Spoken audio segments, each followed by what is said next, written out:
club isn't the best place to find a lover, so the bar is where I go. Me and my friends at the table doing shots, drinking fast, and then we talk slow. Come over and start up a conversation with just me, and trust me, I give it a chance. Now take my hand, stop, put Van the Man on the jukebox, and then we start to dance. Now you're singing like, girl, you know I want your love. Your love was handmade for somebody like me. Come on now, follow my lead.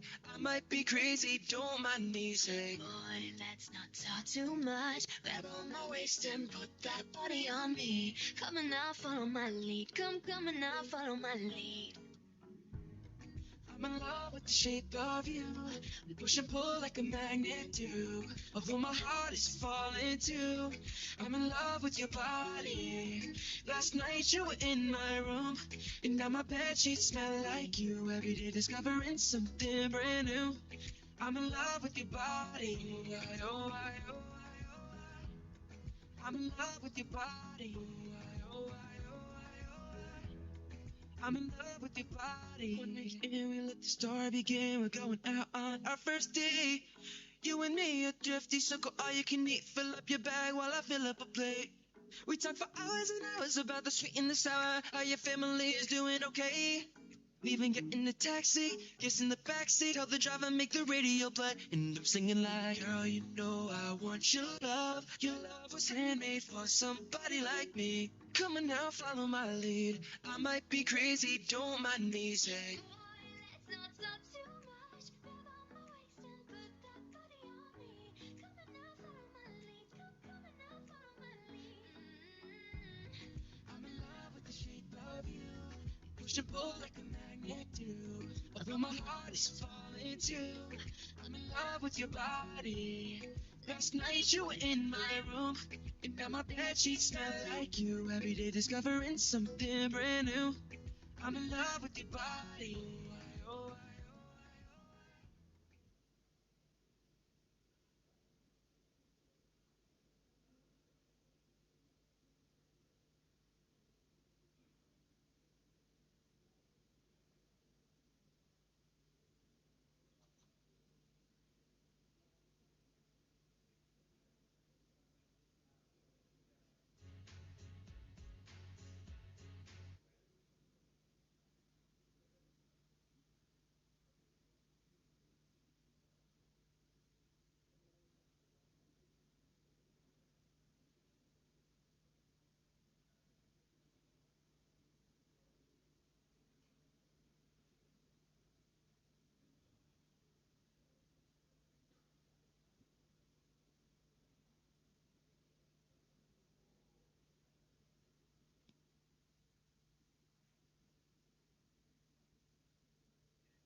We were good, we were gold. Can the dream that can be so? We were right till we were. Build a home, then watched it burn. I do.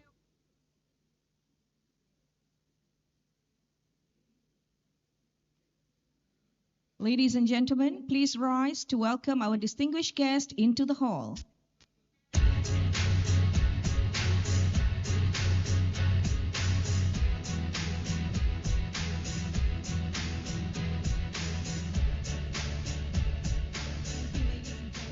Please remain standing for the rendition of our national anthem, Negaraku.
ladies and gentlemen. You may now take your seats.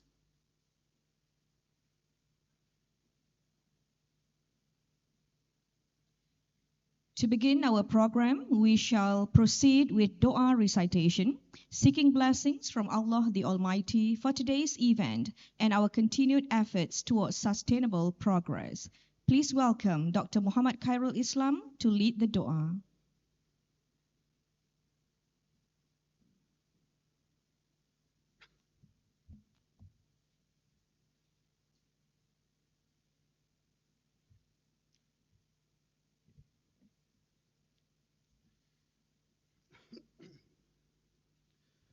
Assalamu alaikum wa rahmatullahi ta'ala wa barakatuh. And a very good afternoon and salam se jatra.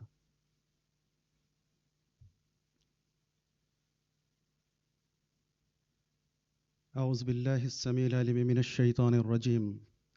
بسم الله الرحمن الرحيم. الحمد لله رب العالمين. والصلاة والسلام على سيدنا محمد وعلى آله وصحبه أجمعين. اللهم اغفر لي وارحمني وارزقني. Allahumma inni as'aluka al-afiyah. Hasbunallah. All praise be to Allah subhanahu wa ta'ala, the forgiver of sin, the acceptor of repentance. We bear witness that there is no deity but Allah alone, who has no partner. You are deserving to be praised, you are deserving of worship, and you have power over all the things. We bear witness that our Master and Prophet Muhammad is the servant and messenger of Allah. O Allah, send blessing and salutation upon him, his family, all of his companions, and those who are guided by their guidance until the day of judgment. Today, we gathered here to express our immense gratitudes upon your greatest gifts towards us, in conjunction with the Energy Transition Public Talk entitled Energy Solutions for a Climate Natural Society, the case of Denmark for the inspirations of the ASEAN countries. We seek for your kind blessings and guidance. O Allah, kindly give us the strength and courage to gain knowledge, especially from this particular event. Let this moment be the most blessed day we ever had, the most brilliant ideas we ever thought, the most excellent companions we ever met. Allahumma, spread your immense blessings and mercy to the leadership of IPRI and UNITEN for strengthening our capabilities to contribute more in the field of academy, which also be beneficial to the society and to the mankind. O Allah, make our country a country who got the blessings and favor, everlasting peace and prosperity of all the time. Allahumma ihdina as-sirat al-mustaqim. Allahumma ihdina as-sirat al-mustaqim. Allahumma ihdina as-sirat al-mustaqim.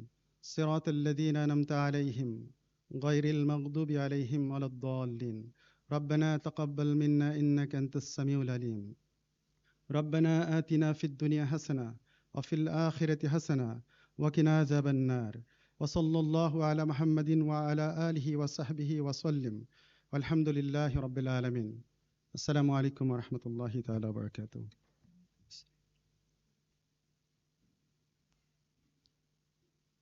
Thank you, Dr. Khairul, for the dua recital. Ladies and gentlemen, please remain at your seats. We shall now take a big group photo.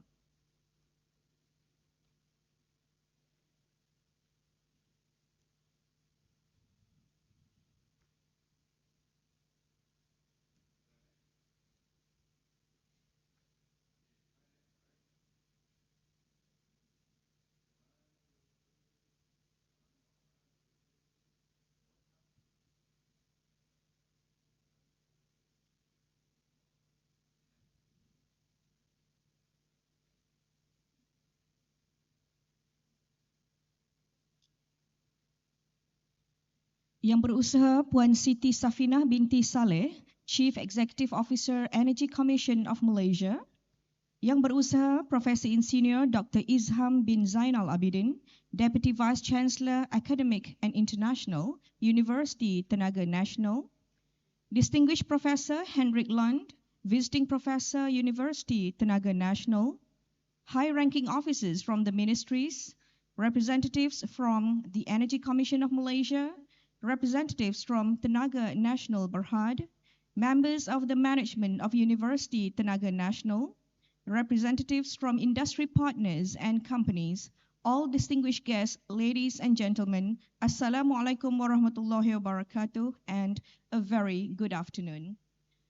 Welcome to the Energy Transition Public Talk entitled Energy Solutions for a Climate Neutral Society, the Case of Denmark for the Inspiration of the ASEAN Countries. I'm Associate Professor Dr. Zuraida Ali, and I shall be your MC this afternoon. For your information, this program is proudly organized by the Institute of Energy Policy and Research, University Tenaga Nasional, in collaboration with the Energy Commission of Malaysia and Tenaga Nasional Berhad. Now, without further ado, I would like to invite Yang Berusaha Professor Insinyur Dr. Izham bin Zainal Abidin, Deputy Vice Chancellor of Academic and International, to deliver his opening remarks. Let's put our hands together to welcome Prof. Izham.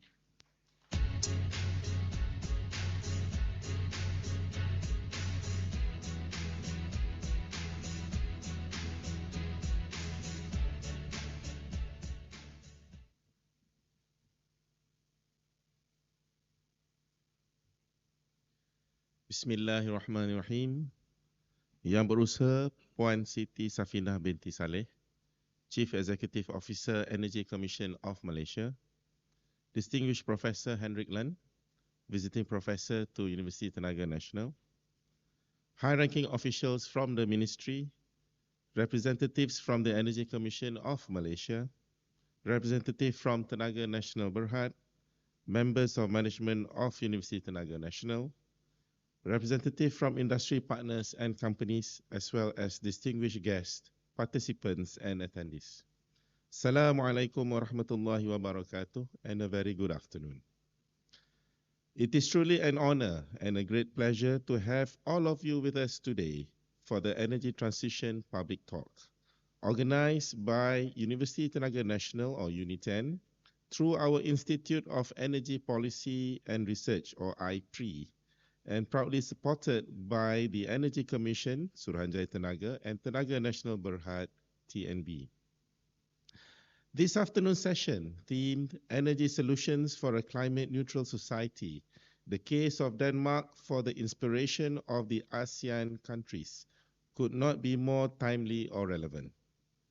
As Malaysia prepares to assume the chair of ASEAN 2025 under the theme Inclusivity and Sustainability, today's event reflects our shared commitment to advancing resilient, equitable, and low-carbon energy system across the region. Allow me to begin by expressing our deepest appreciation to Professor Hendrik Lun for being with us today. Your pioneering work in energy system modeling, particularly through the Energy Plan tool, has been instrumental in guiding policymakers and researchers worldwide towards integrated and climate-aligned energy strategies. We are truly honored to host you once again as a visiting professor at University Tenaga Nasional, and we thank you for your continued engagement with our academic and professional communities. Ladies and gentlemen, the global energy transition is no longer a purely technical discussion. It is a societal transformation reshaping our economies, industries, and everyday lives. It determines how we produce and consume energy, plan our cities, and govern our natural resources.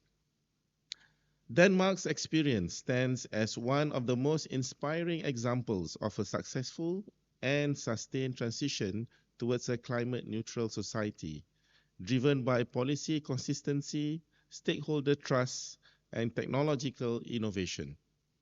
Its journey from fossil dependency to one of the highest shares of renewable energy in the world demonstrates what is possible when public purpose aligns with long-term planning and inclusive governance. For ASEAN, Denmark's story offers both aspiration and practical insight. While our nation differ in readiness and capacity, our shared urgency to decarbonize and ensure energy security is clear. Events like this provide valuable opportunities for knowledge exchange, enabling each of us to strengthen policy tools, institutional capacity, and regional cooperation mechanisms tailored to our context. Ladies and gentlemen, as Malaysia's premier energy university, UNITEN remains committed to advancing research, innovation, and human capital development in the fields of energy and sustainability. Through IPRI and our research institutes, we lead studies on carbon neutrality, renewable energy integration, energy efficiency, green finance, and smart cities. This collaboration with Professor Lan embodies our mission to bridge academic excellence with real-world solutions and global perspectives. We believe that universities must go beyond education, serving as platforms for dialogue that connect academia, policymakers, and industry towards co-creating sustainable energy futures. Malaysia's ambition to achieve net zero by 2050 is guided by two national blueprints, the National Energy Transition Roadmap and the Malaysia Renewable Energy Roadmap. At UNITEN, we are proud to contribute to these efforts through policy research, advisory roles, capacity building, and technology-driven innovation. Our partnerships with Suruhanjaya Tenaga and TNB ensure that our academic contributions remain aligned with national and industry priorities.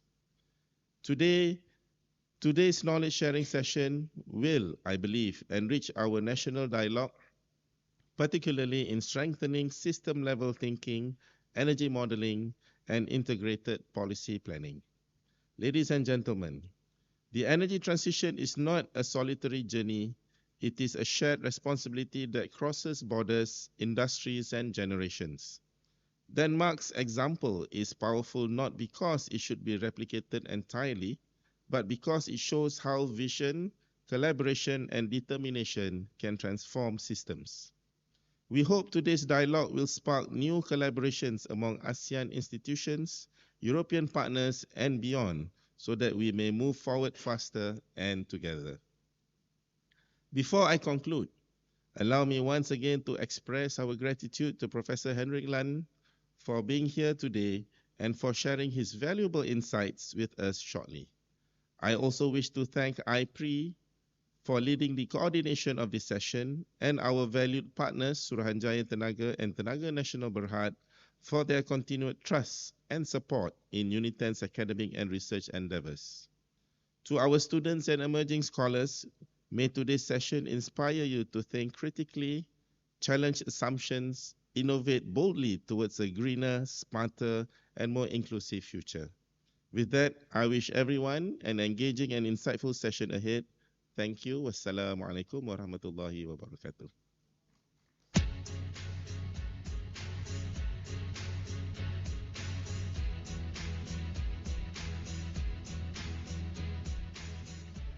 Thank you, Prof.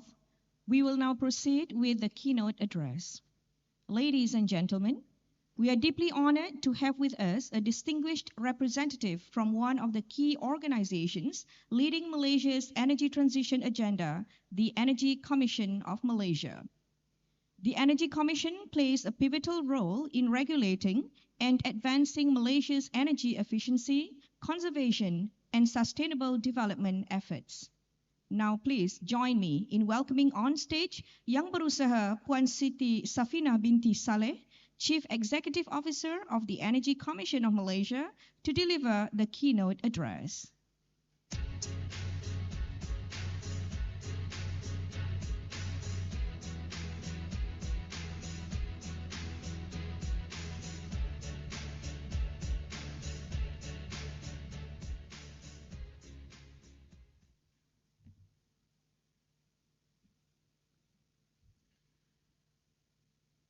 Professor Hendrik, Professor Izham, distinguished guests and participants, colleagues, and management from ST as well as the TNB. Assalamualaikum warahmatullahi wabarakatuh and salam sejahtera to all.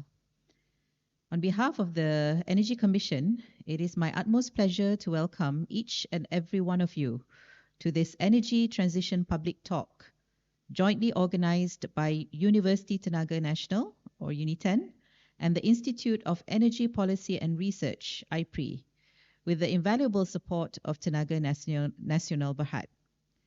We are gathered here for an important session, an important knowledge-sharing session as well, that directly impacts our collective future. Energy solutions for a climate-neutral society, the case of Denmark for the inspiration of the ASEAN countries. Ladies and gentlemen, this dialogue is particularly meaningful as Malaysia chairs ASEAN in 2025 under the theme Inclusivity and Sustainability. This reflects our shared regional aspiration to ensure that the energy transition not only advances decarbonization, but also strengthens economic inclusivity, social well-being, and resilience. And by the way, we just concluded the ASEAN Energy Ministers meeting last week, and these are some of the top themes that were discussed in the meetings. The urgency to act on climate change has never been more pressing. Globally, energy production and use accounts for nearly 73% of greenhouse gas emissions. For ASEAN, with a population exceeding 650 million and growing, and also rapidly growing economies, energy demand is projected to double by 2040. Without a coordinated, resilient, and equitable energy transition, these trends could undermine both economic stability and environmental integrity. Malaysia's commitment to achieving net zero emissions by 2050 is therefore not just an aspiration. It is anchored in concrete national policies, including the National Energy Transition Roadmap, the National Energy Policy, and the Economy Madani agenda underlying the principles of all those policies. Together, these frameworks promote renewable energy expansion, energy efficiency, green industrialization, and the gradual phase-out of fossil dependence while safeguarding economic competitiveness and also social equity.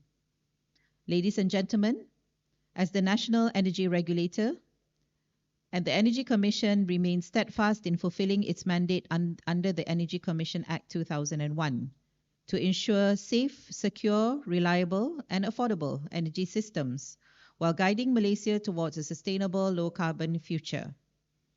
Our regulatory focus continues to address the energy trilemma, which is to maintain energy security, to maintain affordability, and to ensure that we do so in an environmentally sustainable way. Beyond policy alignment, we are advancing structural reforms and technological innovation to support Malaysia's transition towards a more flexible, resilient, and interconnected power system.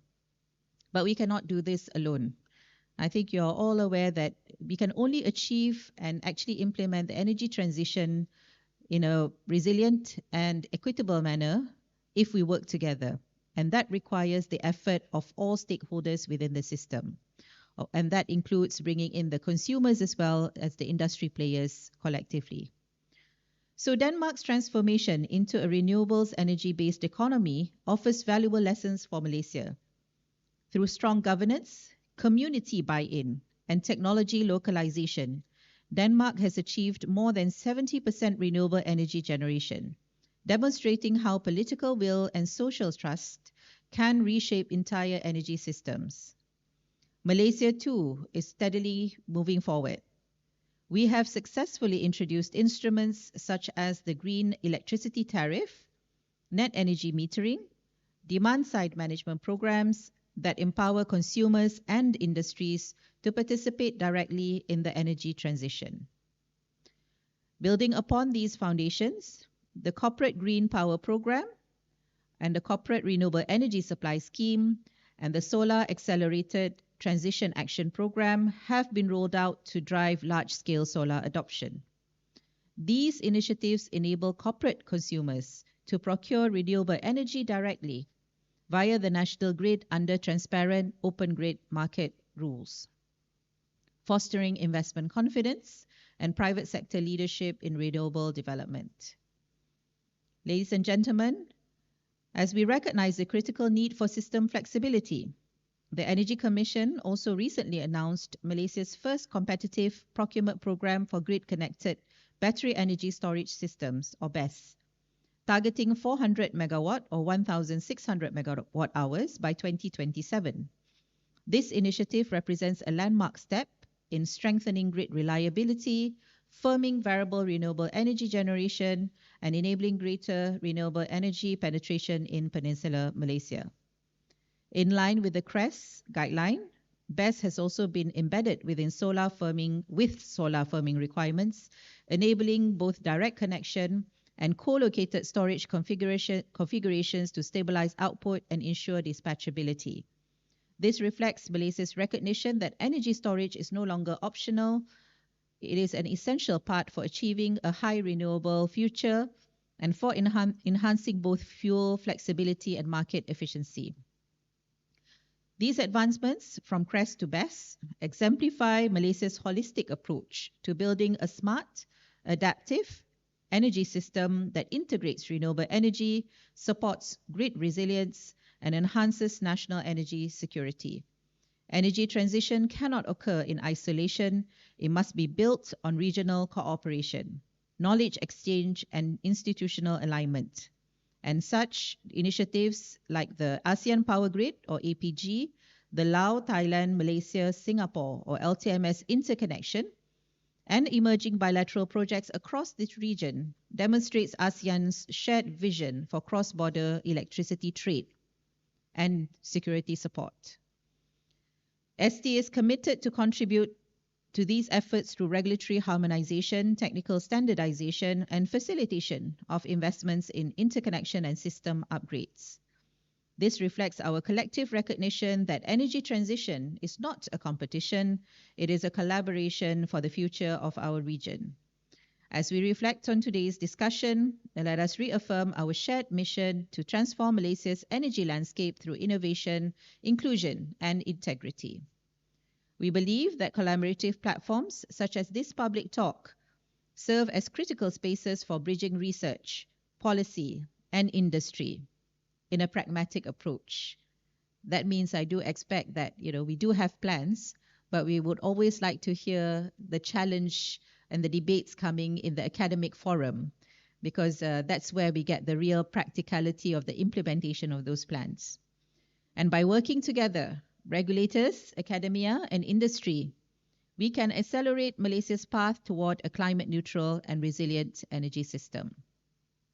And with that, ladies and gentlemen, I am pleased to officiate today's Energy Transition Public Talk, and I wish you all a productive session. Thank you very much.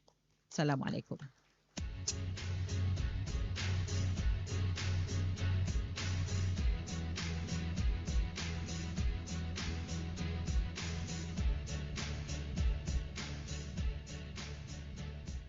Thank you Yang Berusaha Puan Siti Safina Saleh for that insightful keynote address and for sharing your valuable perspectives on Malaysia's energy transition journey. Ladies and gentlemen, next is the highlight of today's program, the Energy Transition Public Talk. Our speaker is Distinguished Professor Henrik Lund.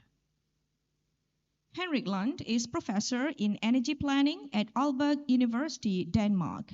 For 10 successive years, he has been listed among ISI highly cited researchers, ranking him among the top 1% researchers in the world within engineering, and is on the Stanford list of top 2% scientists. He is member of the Danish Academy of Technical Sciences and has been awarded the Royal Order of Chivalry of the Dannebrog.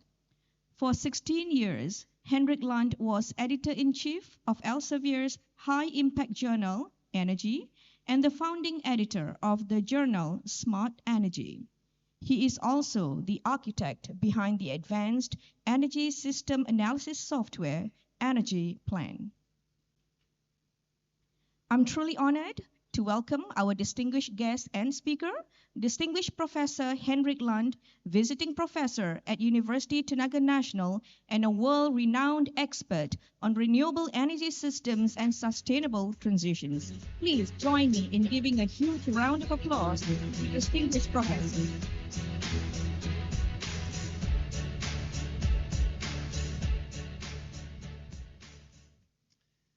Dear host at the UNITEN and honorable supporters from the Energy Commission, thank you very much for this presentation. And it's indeed my honor and pleasure to be here today and make this public talk. And I will just show the first slide here, if I can. I'm going the wrong way. What? Here we are. Just to say a little bit about where I come from. I come from a small country in Europe. It's located in the northern parts of Europe. It's part of Scandinavia and the Nordic countries. It's called Denmark. And also in Denmark, I come from a remote location in the northern parts of Denmark called Aalborg. Sometimes I compare it with UK. It's a little bit like coming from Scotland or something like that. And but it's an interesting place to come from because there's a lot of things happening in Denmark, and a lot of these things are happening just outside the doors of our university, Aalborg University. And the things that is happening, I think we are very famous for our wind turbines, and right now we have achieved that more than 60% of our electricity supply on an annual basis is coming from wind power and also from PV, but in Denmark mostly wind power, but also PV. We are also in a quite different situation that you are here in Malaysia, because we need to heat our houses. I realize you need to cool your buildings, but we need to heat our houses. And we have been introduced district heating or district energy, where we supply heat in pipes to our houses. And we also very advanced in that. We have more than 50% of our building heating demand is supplied in district heating, meaning that we can supply it in a very efficient way, utilizing excess heat and also with different types of renewable energy into it. A recent development that also a few years ago came as a little bit of a surprise to even me living in Denmark is how much we have expanded the gas. Denmark produced gas from the North Sea, gas and oil, but we are running out of it. We have already peaked. We did that in 2010 or something like that. And from then on, we produce less and less. But we have started to produce gas based on biomass, based on manure for our agriculture, our animal farming. And right now, 40% of our gas supply in Denmark is coming from green gas produced on manure. And our target is actually to go to 100%. We do this by decreasing our electricity demand and increasing our green production. Now, this is just a little bit to introduce myself and Denmark here from the start. And I realized that Malaysia and Denmark are two very different things. I already mentioned that you need to cool your houses while we need to heat our buildings in Denmark. But we share the same efforts, the same political goals of becoming climate neutral in the future. And even though we are different and we have to implement those goals in a different way, there are still some general things that you can learn. Because how can we find the best solution? And that's what I will try to talk about today. Of course, I will mention something from Denmark, but I will use Denmark as a case to say something that is general not only for Denmark, but for everybody, including also, I hope, Malaysia. So for you, inspiration and of course mutual. I have already learned a lot being here about how Malaysia is doing it, and that's also something we can learn from in Denmark. Now the next slide is the book I've written that was also mentioned, the book Renewable Energy Systems. I started issuing that in 2010, and then I added a new chapter in the second edition 10 years ago, a new chapter on smart energy systems. And now I've just published it again last year, and there I have added a chapter on carbon neutral societies, sort of summing up what that means to what we are doing.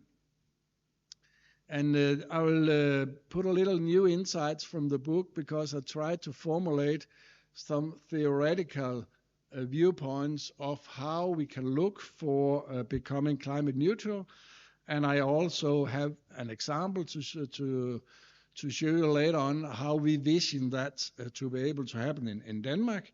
And then by the end of the talk, if I have the time, I hope I have, then I'll also try to give a case on how important it is to apply this smart energy thinking when we try to identify the best solutions.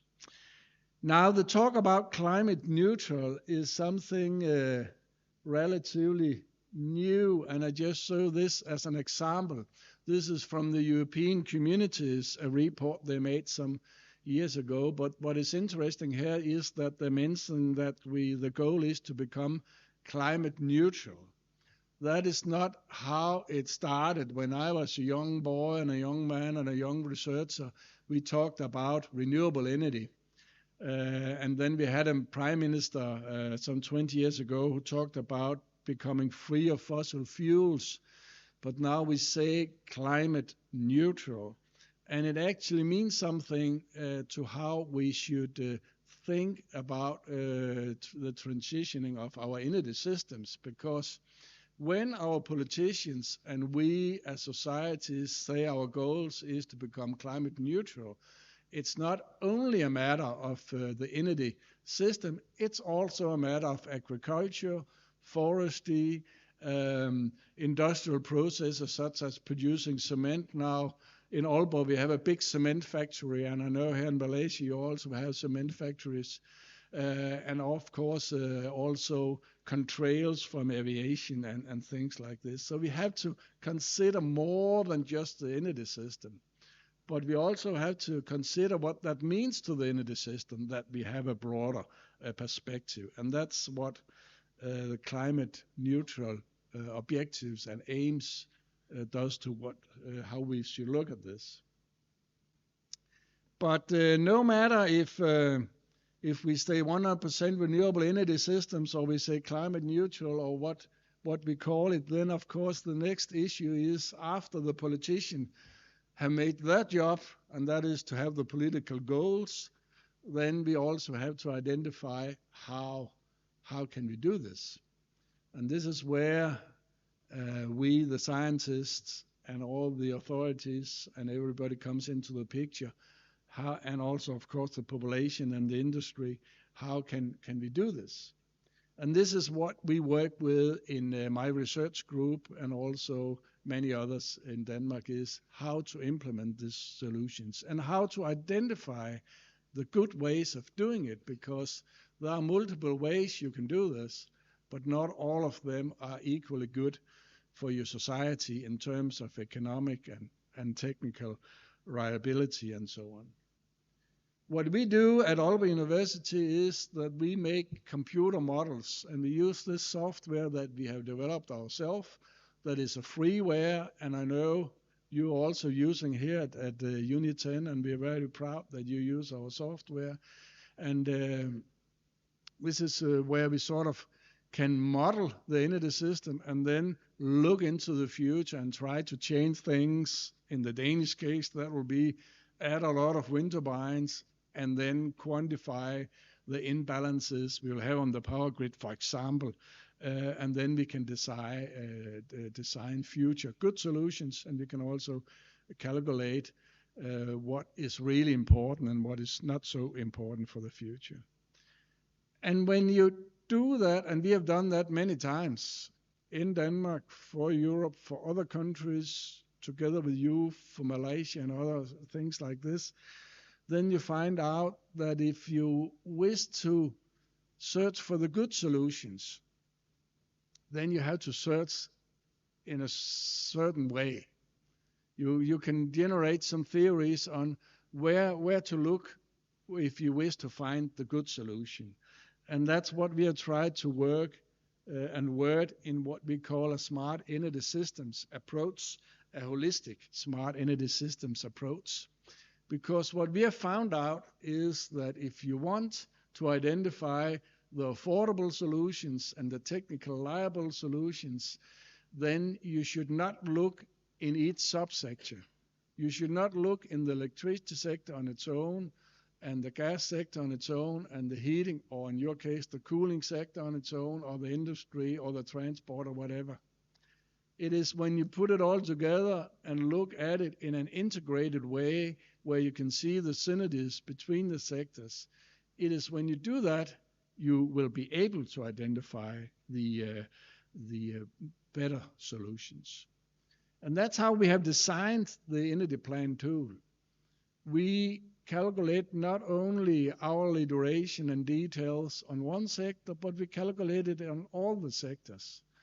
And then we take a focus on the technologies that can transfer energy from one sector to another. For example, if we have some wind energy that we would like to use as fuel for aviation, or in the Danish case, for heating our houses, or in your case, for cooling your houses.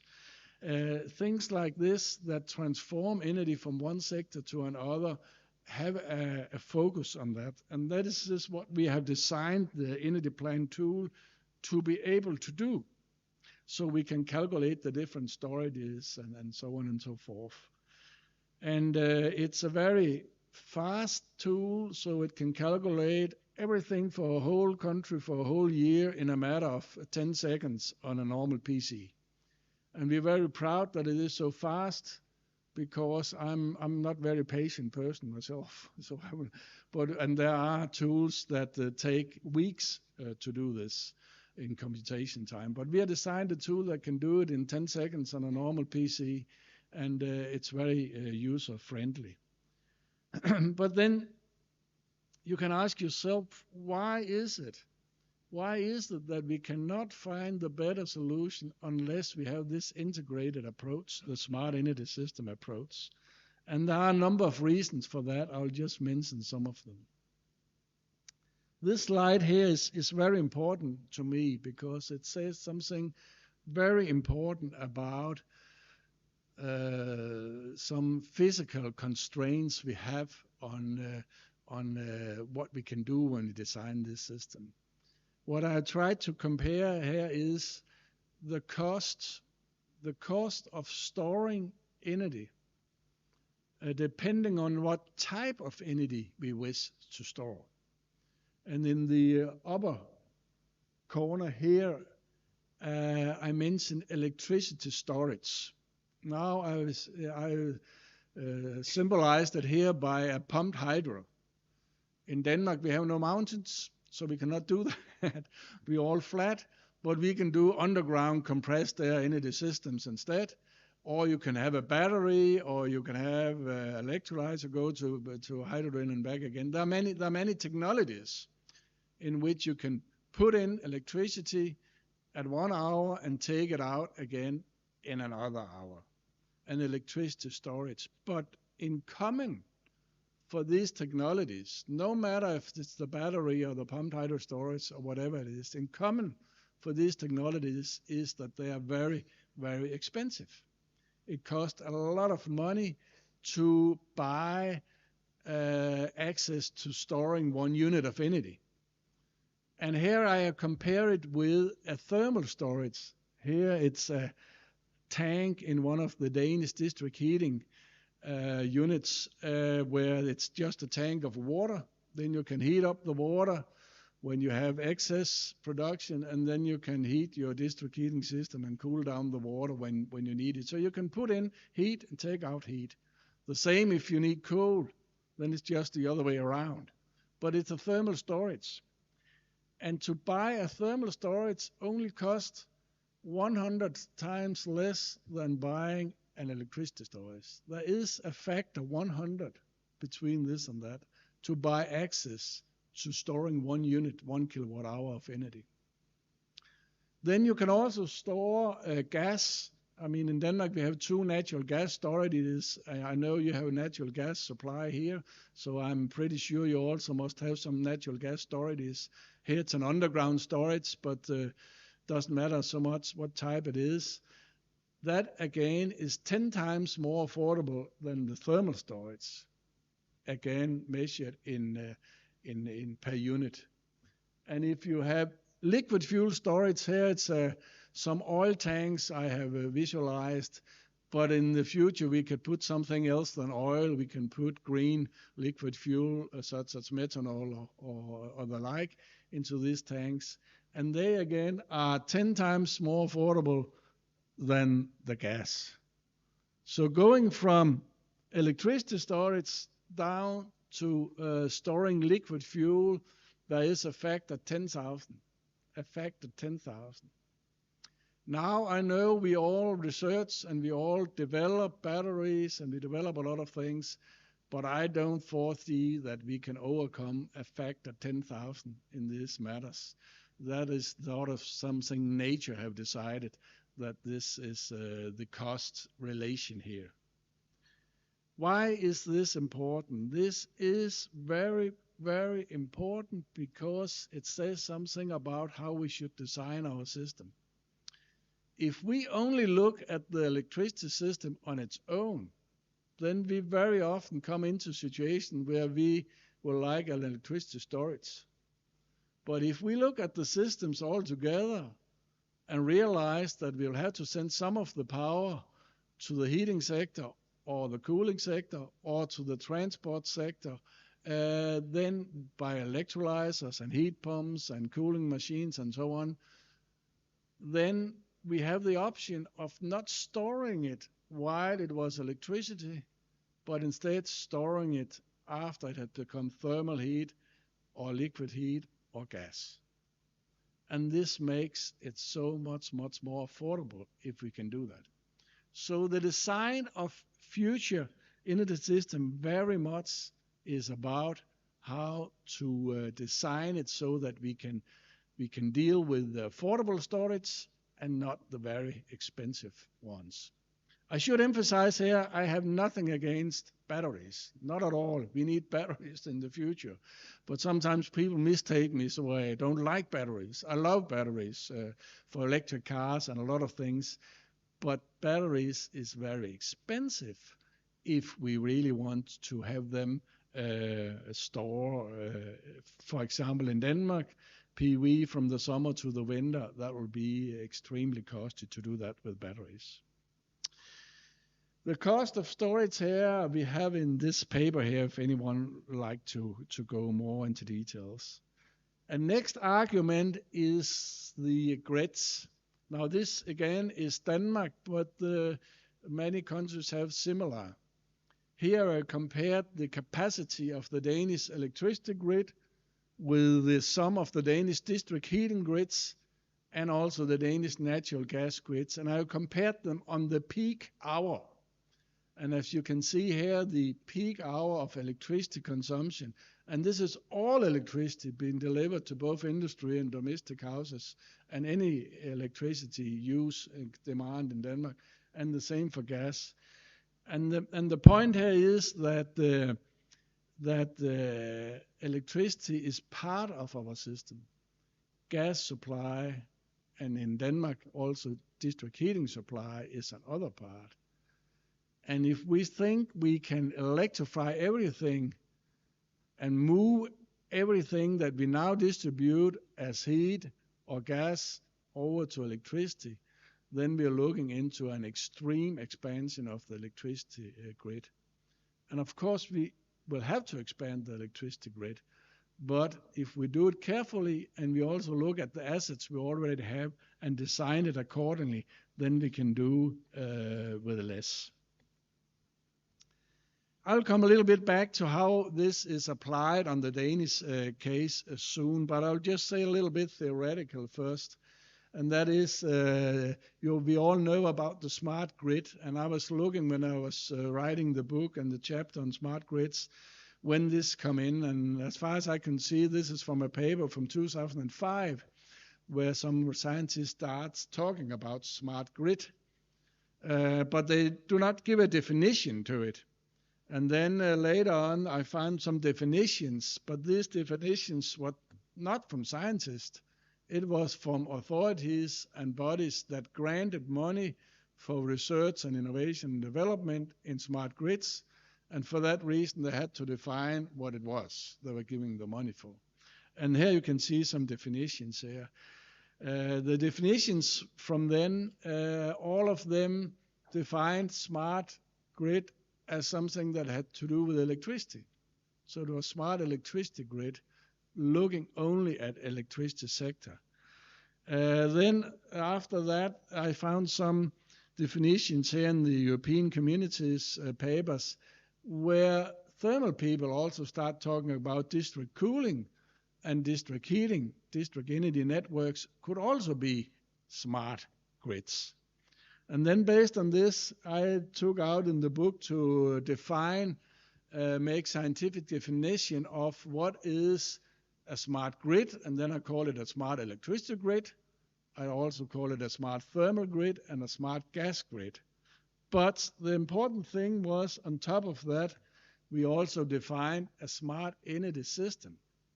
And a smart energy system is not only being smart in the individual grids and infrastructures, but it's also being smart across them. And that's where you can really gain something by being smart. This is also something we published that got an understanding in the international literature, this way of doing it. Now, one of the things we have also discussed in Denmark is right now we have a huge benefit on district heating, or we used to have, because we used excess heat from electricity production from coal-fired power stations. But we are getting rid of all the coal-fired power stations now. There's only one left in Denmark, and that is actually the one in Aalborg. That is the last coal-fired power station in Denmark, and it will be decommissioned here by 28. So that's also soon to disappear.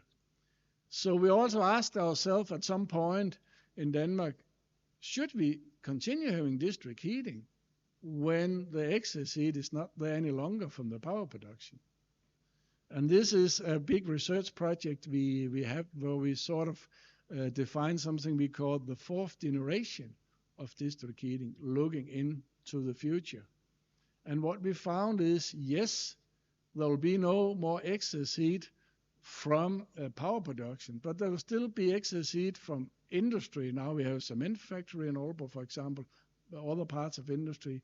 There will still be excess heat from data centers being built, and I heard there's a lot of data centers also being built in Malaysia, but also in Denmark.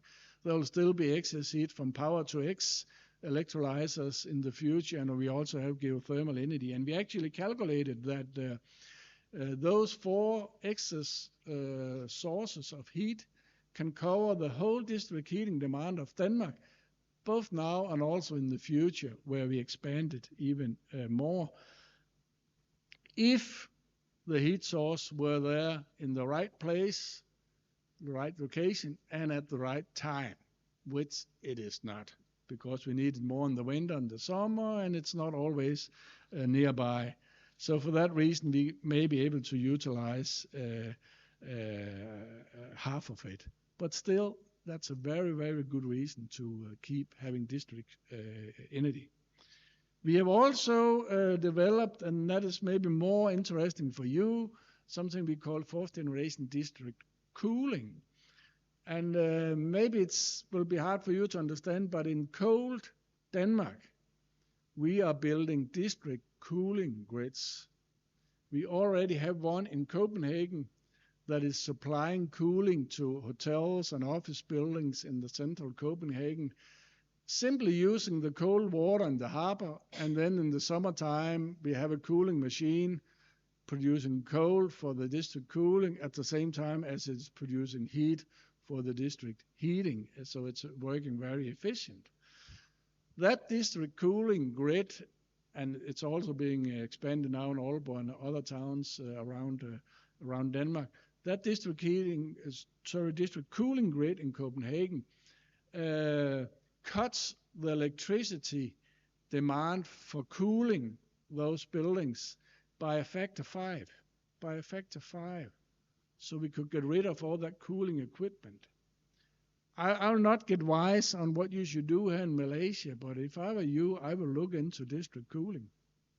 Of course, there are a lot of barriers. You need pipes, but there's also a lot of electricity savings to be gained out of that. Then there is hydrogen. We talk a lot about hydrogen, and also in Denmark, additional to the electricity grid, the gas grid, and also our district heating grids. We're talking about building a hydrogen grid in Denmark, supplying hydrogen to Germany.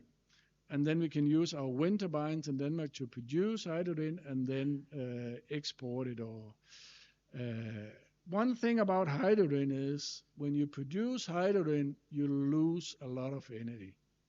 When you put that electricity into the electrolyzers, only 2/3 or maybe a little more come out as hydrogen. The rest is heat. Maybe you can use it for district heating if you live in Denmark. Maybe not here so much. Maybe for industrial. Maybe for some use. But then when you have the hydrogen, then you also lose when you're consuming it for different purposes. So this is just illustrating that we should be very careful.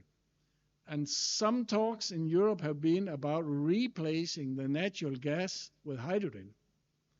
But in my view, that would be very stupid if we use the natural gas and in the future the hydrogen in individual boilers to heat our houses. And all scientists in Europe can easily calculate on that on the backside of an envelope or say that simultaneously because that's common knowledge. But there's still a driver in the natural gas companies that they will like this supply so they can still use their pipes. But that's not a very bright way to go. And other talk have been about hydrogen vehicles. But again, hydrogen vehicles compared to electric vehicles, I mean, you'll need 3 times as many wind turbines or PV to drive hydrogen cars instead of driving electric vehicles. And there used to be an argument, yes, but the electric vehicle cannot drive very long and trucks and so on. But nowadays, I mean, all buses in Aalborg, I say all buses in Aalborg are electric vehicles now. 85% of the vehicle people buy in Denmark this year was electric vehicles if it's for just a normal car. And trucks are also now being bought as electric vehicles. So this is coming very, very fast. So I don't see a lot of use for hydrogen. But we need hydrogen. But where we need hydrogen is in electrolyzers so that we can combine it with some carbon. And for that reason, we also need some carbon. So we need hydrogen and carbon. And if we have that, then we can produce fuel for aviation and also shipping, such as methanol or whatever, and maybe also for some very big, heavy trucks that cannot be driven on electricity. So still we need that for that. My point here is to design a system, we should use hydrogen where that is the best alternative. We should not use hydrogen where we have better alternatives. That's what I'm trying to communicate. Okay, back to the insights here. That was a little bit about about the background, and then in the book here I try to formulate this into two theses that I think is general.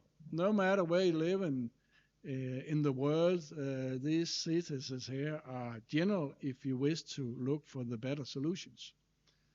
And the first thesis is just what I've just explained here. If you wish to look for the good solutions, you have to take this broader approach. You have to take this cross-sector approach, otherwise you'll not be able to find them. You cannot find them in the subsectors. You must take this broader approach. That is the one thesis. The other thesis is, if you're looking at one technology, or you're looking at, as I am sometimes, one country, like Denmark, or sometimes in Denmark we also assist municipalities in making their local strategy if you're one municipality.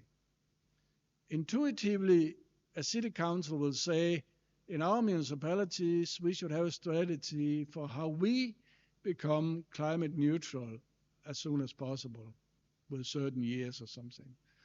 But I persuade them a little bit. That's not the right way of asking the question.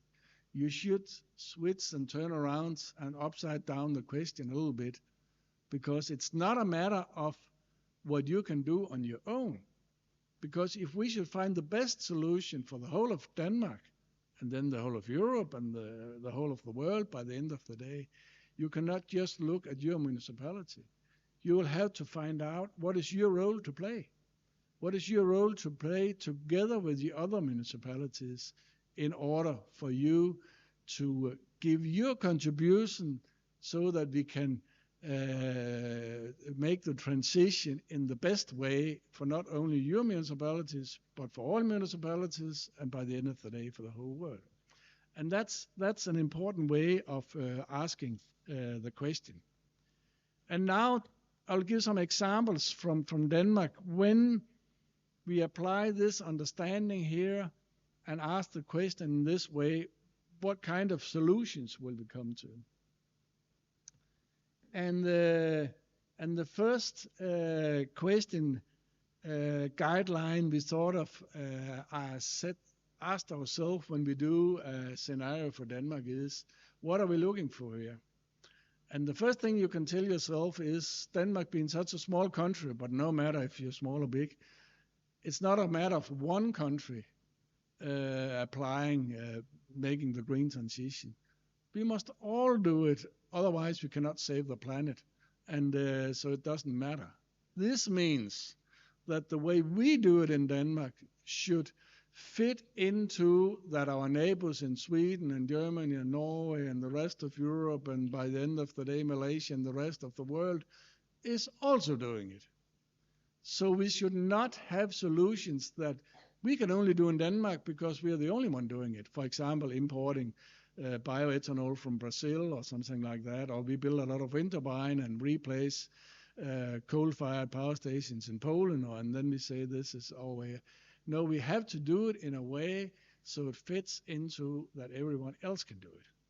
So that's a general guideline that goes for everybody in my view. Now, if you have that guideline, what does it mean to your scenario? And here I just highlighted three things. The first thing is, what will we do with international aviation and shipping? And very often governments refer to United Nations, how they have calculated what the climate emissions are in Denmark or in Malaysia for that matter. But when they do that, they do not include international shipping and aviation. That is in a separate box. So if we in Denmark implement a solution to us and everybody else do that, who should then deal with international aviation and shipping? So we say to ourselves, when we do a solution for Denmark, we must include the Danish share of international shipping and aviation. So that's one way of doing it. The next question is, how much biomass can we allow ourselves to utilize? And we have said, well, in Denmark, we should limit ourselves to what is the Danish share of what is sustainable biomass in the world. And then we have, knowing that that also is a matter of debate, what is sustainable, what is not, how much can it be. But it also depends on what you do. And in Denmark, we can also do some things so that we will have more sustainable biomass compared to if we do other things. So that's also depending on your policies. But we have limited ourselves, and in the Danish case, this is more or less, we have our share of biomass in Denmark compared to what there is in the world and how many people we are in Denmark.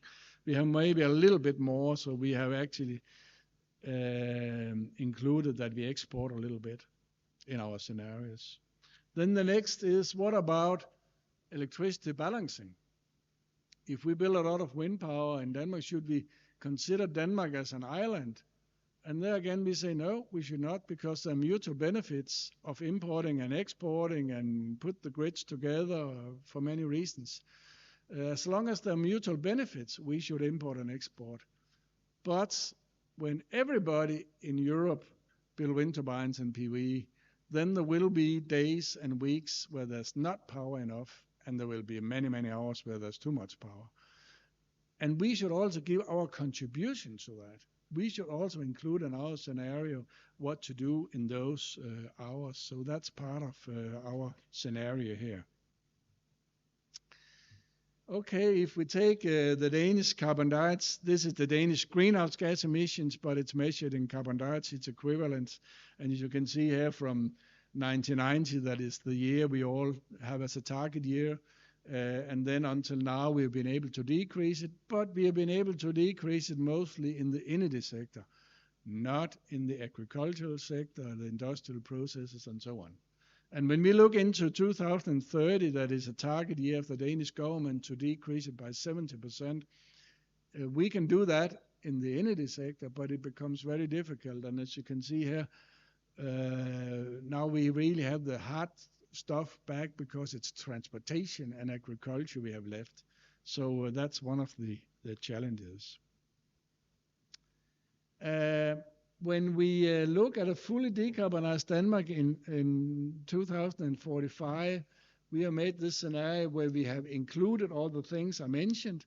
And when we come to 2045, we also have some carbon capturing storage or biochar, some sinks, as it's also called. We have that in order to compensate for agriculture. We think we can break agriculture down, but we'll still have methane from agricultural processes. We have cement and so on. So we have to compensate for that to become zero. And just take a look here. This is how Denmark looks in 2020. We still consume a lot of oil. We consume more biomass that is sustainable. And then if we convert it to 2030 to meet our targets there, then in our vision, we should consume less biomass, much more wind, and then even less oil. But the oil will here go very much to the transport sector. And now this is our vision for 2045, where we have no fossil fuels and we have limit ourselves to what is the Danish share of sustainable biomass in the world. And then we have a lot of wind turbines, and as you can see here in the system. Now, becoming climate neutral is not only a matter of energy, as you look here. So we also drawn this diagram here because it's also a matter of carbon. The strange dilemma we have is that in a carbon neutral future, we miss carbon because we still need carbon for services in that future. We need carbon as an energy carrier to carry the renewable energy into aviation and shipping. And we also need carbon to make carbon storage to compensate for the methane that we cannot avoid 100% from the agricultural and the cement industry and so on. So what we try to look here is the residual resources we have, how can we convert them the best into the needs we have, and based on those needs, where can we capture the carbon that we then need to recycle, carbon capturing and utilization, so that we can produce enough fuels for our share of international aviation, and how can we do that in a manner so we also have enough carbon. And I can tell you this is a big challenge. And here we have done it without direct air capture because that's not very commercialized yet. If that technology will come in the future, it'll be very handy and will help a lot.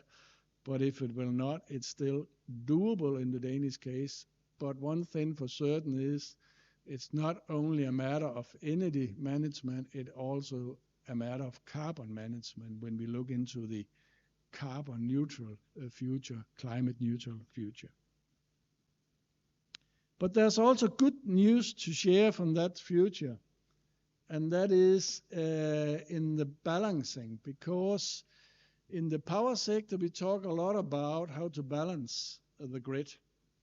And when we have put all these wind turbines and PV into the grid, how can we balance this, and should we invest in a lot of storage? And when we look into the Danish future, not only us, but all other Danish parties, the agency, the energy agency, our TSO, and others, when they look into the future, we all see this picture that I have drawn here in different variations, but it's all the same picture. And the picture is that the electricity demand we have now, that I call non-flexible, that is the demand we have in industry and houses and so on, will be the same demand we also will have in the future. But on top of that, we will have new demands.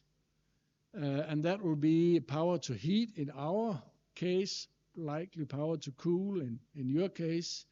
And it'll also be power for electric vehicles in many shapes. And it'll also be power to electrolyzers or power to X, or what we call it, where we take power, produce hydrogen, add carbon to that hydrogen, and produce the fuels that we need in the future. And as you can see here, the electricity production the electricity demand will be much higher. So we still have the non-flexible demand, and then on top of that, we have something new. But that new is very much flexible demands, for the reason that it can, with very low cost, become flexible. It costs not very much to add a thermal storage to the power to heat, or a hydrogen storage to the power to X, and in the battery cars, there's already battery storage available. And the good news here is that we sort of took out of our analysis the hourly duration of all the wind turbines and PV we must build in the future.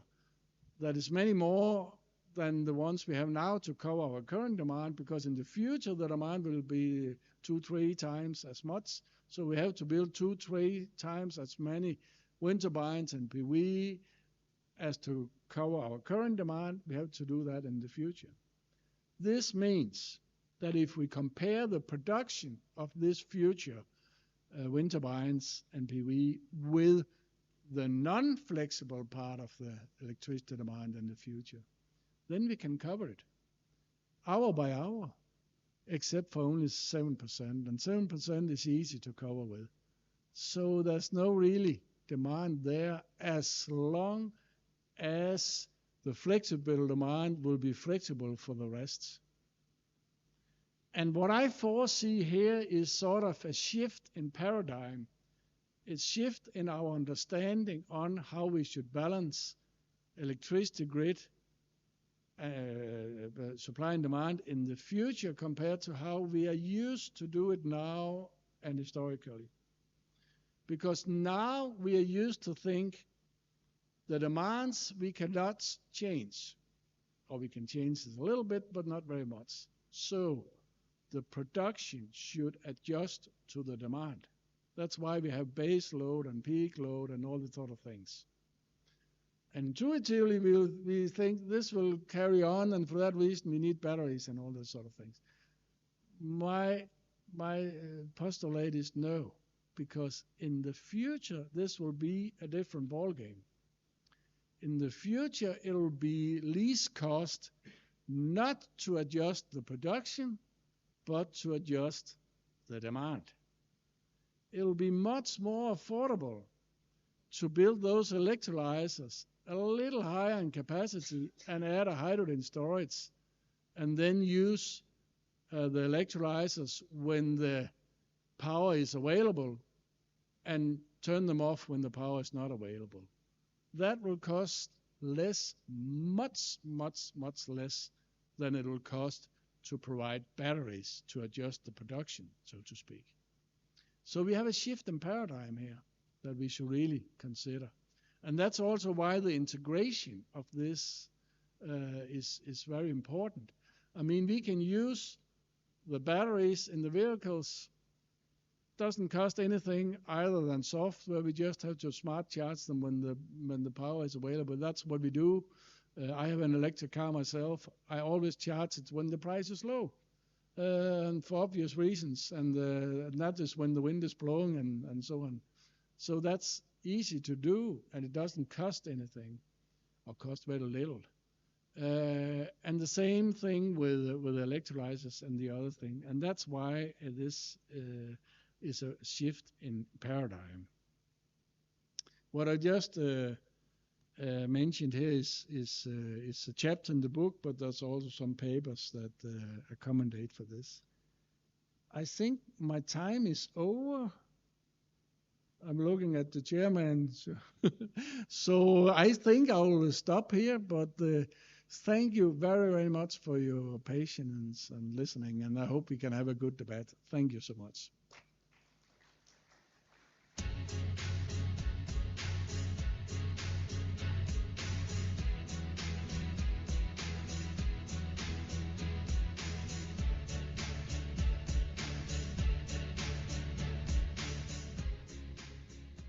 Thank you, Professor, for your enlightening and inspiring presentation.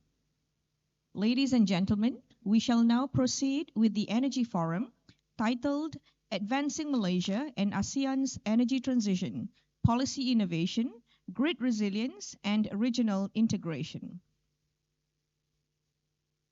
This forum brings together distinguished panelists who will share insights on how ASEAN nations can draw lessons from Denmark's energy transition journey while addressing regional challenges and opportunities. Our panelists for today are distinguished Professor Henrik Lund, Aalborg University, Denmark. Yang Berusaha Encik Rumaizi bin Abdul Halim, Director from Strategic Planning and Communication, the Energy Commission of Malaysia. Yang Berusaha Insinyur T.S. Dr. Syamsul Amri bin Sulaiman, Chief Technology and Engineering Officer, TNB Genco. And Yang Berusaha Encik Saiful Hakim bin Abdul Rahman, Director of Strategic Planning Division, SEDA.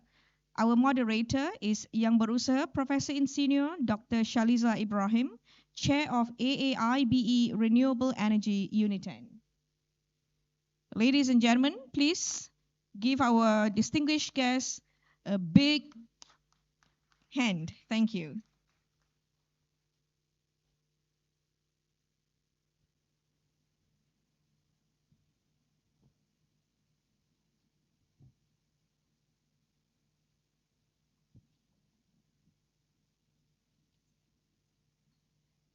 Assalamualaikum warahmatullahi wabarakatuh, and a very good afternoon. Thank you, Dr. Zuraida, for the introduction. Welcome to this session, which is an energy forum. Again, the title is Advancing Malaysia and ASEAN's Energy Transition, Policy, Innovation, Grid Resilience, and Regional Integration.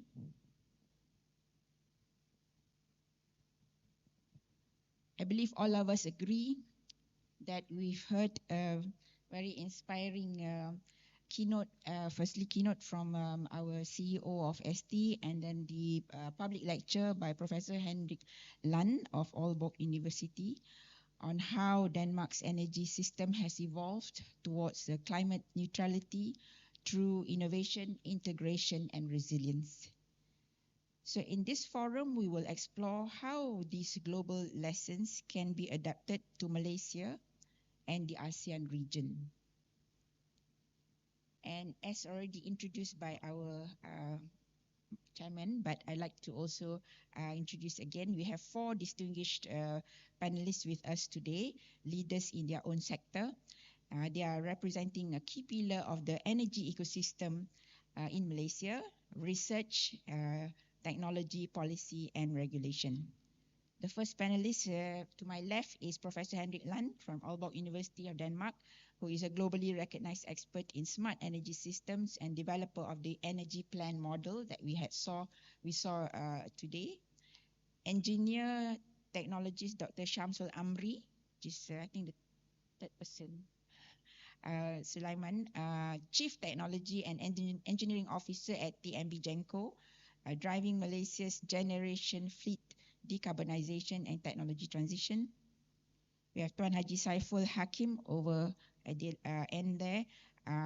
Tuan Haji Saiful Hakim bin Abdul Rahman, Director of Strategic Planning Division, SEDA Malaysia, who's leading national renewable energy policies and market mechanisms.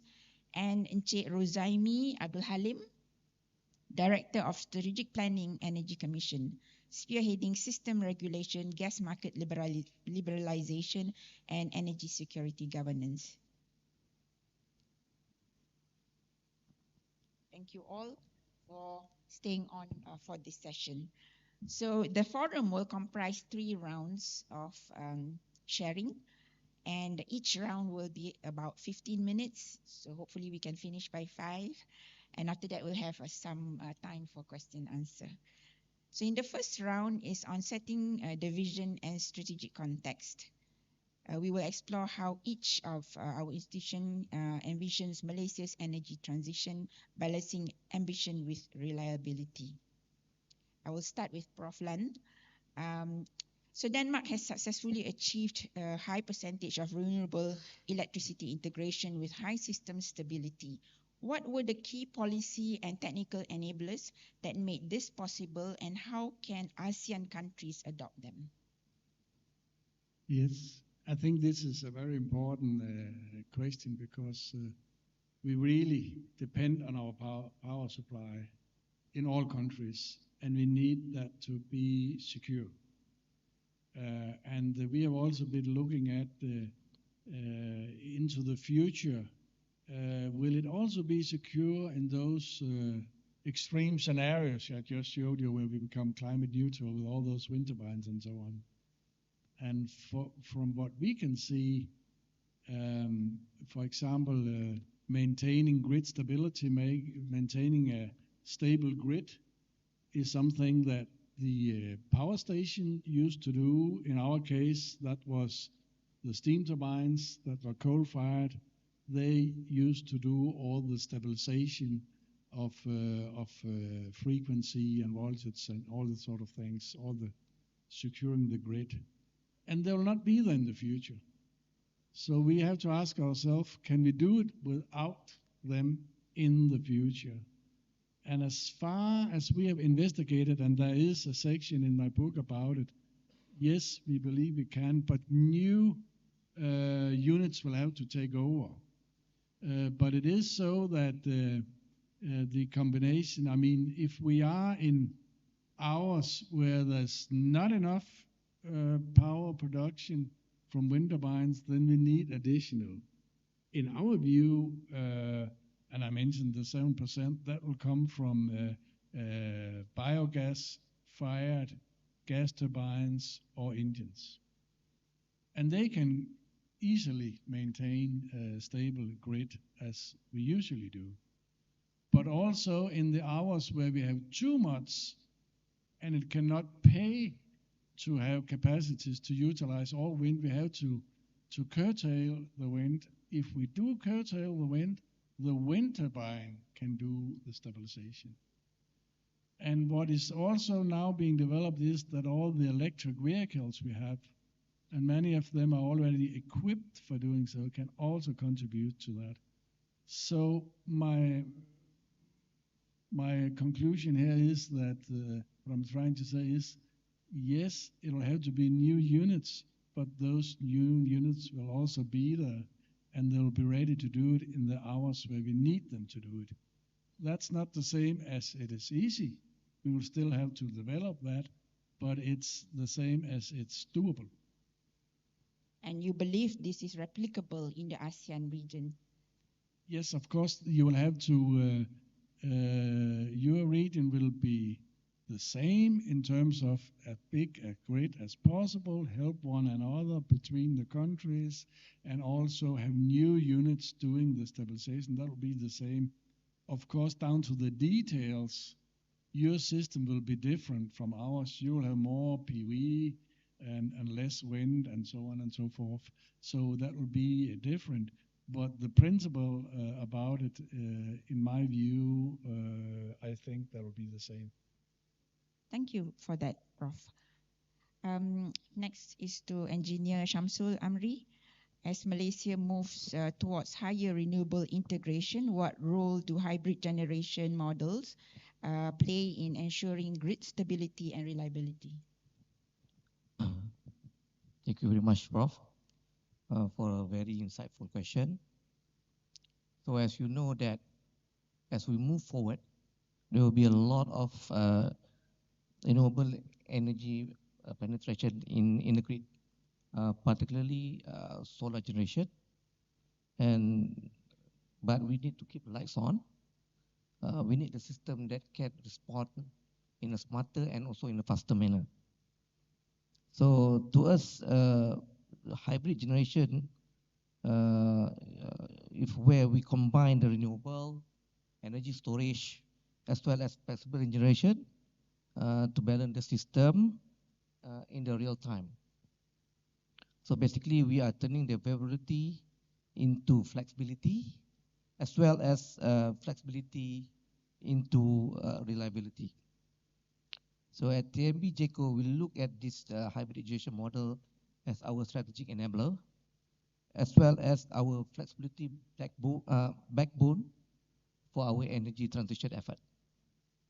So there are few technology that we are looking at, we are studying it, including the first one like combination of aero gas turbine generator plus battery energy storage system, BESS. I know that Professor Henrik said in his presentation that he is not against battery, but we must use it in an appropriate manner. So that's why we are looking into multiple generations. And secondly, of course, we are blessed with solar. So we would like to see the hybrid generation of floating solar photovoltaic plus BESS. In addition to that, we are also looking into the hybrid hydro floating solar plus the combination with battery. And lastly, also we are looking into the co-firing, meaning that we would like to co-fire with either ammonia, biomass, or any alternative fuel. So basically, we are governed by 3 or 4 engineering points or pillars. The first one, I can say it is we are looking into the converting variability into dispatchable power. So let's take a look at the example of Aero GT, Aero gas turbine, pair with battery energy system. So as you know that Aero GT is actually can provide a multi-hour ramping during evening peak, of which we can sustain the supply through longer demand periods, and as well as we can reduce the startup of the cycle, and we would like to ensure the dispatchable, ensuring dependable base load. Whereas for battery, it is known to provide the fast frequency response. Also, they call it as a synthetic inertia, and then they can put the voltage control within a second. So basically, this pair, we call it as providing fast and firm response, turning the solar fluctuation into dependable electricity. The second pillar that I would like to share is that we would like to maintain the system strength and also inertia. As you know that as we move on, we are actually retiring some of our synchronous coal units, of which making the grid inertia to become lower and fault level strength.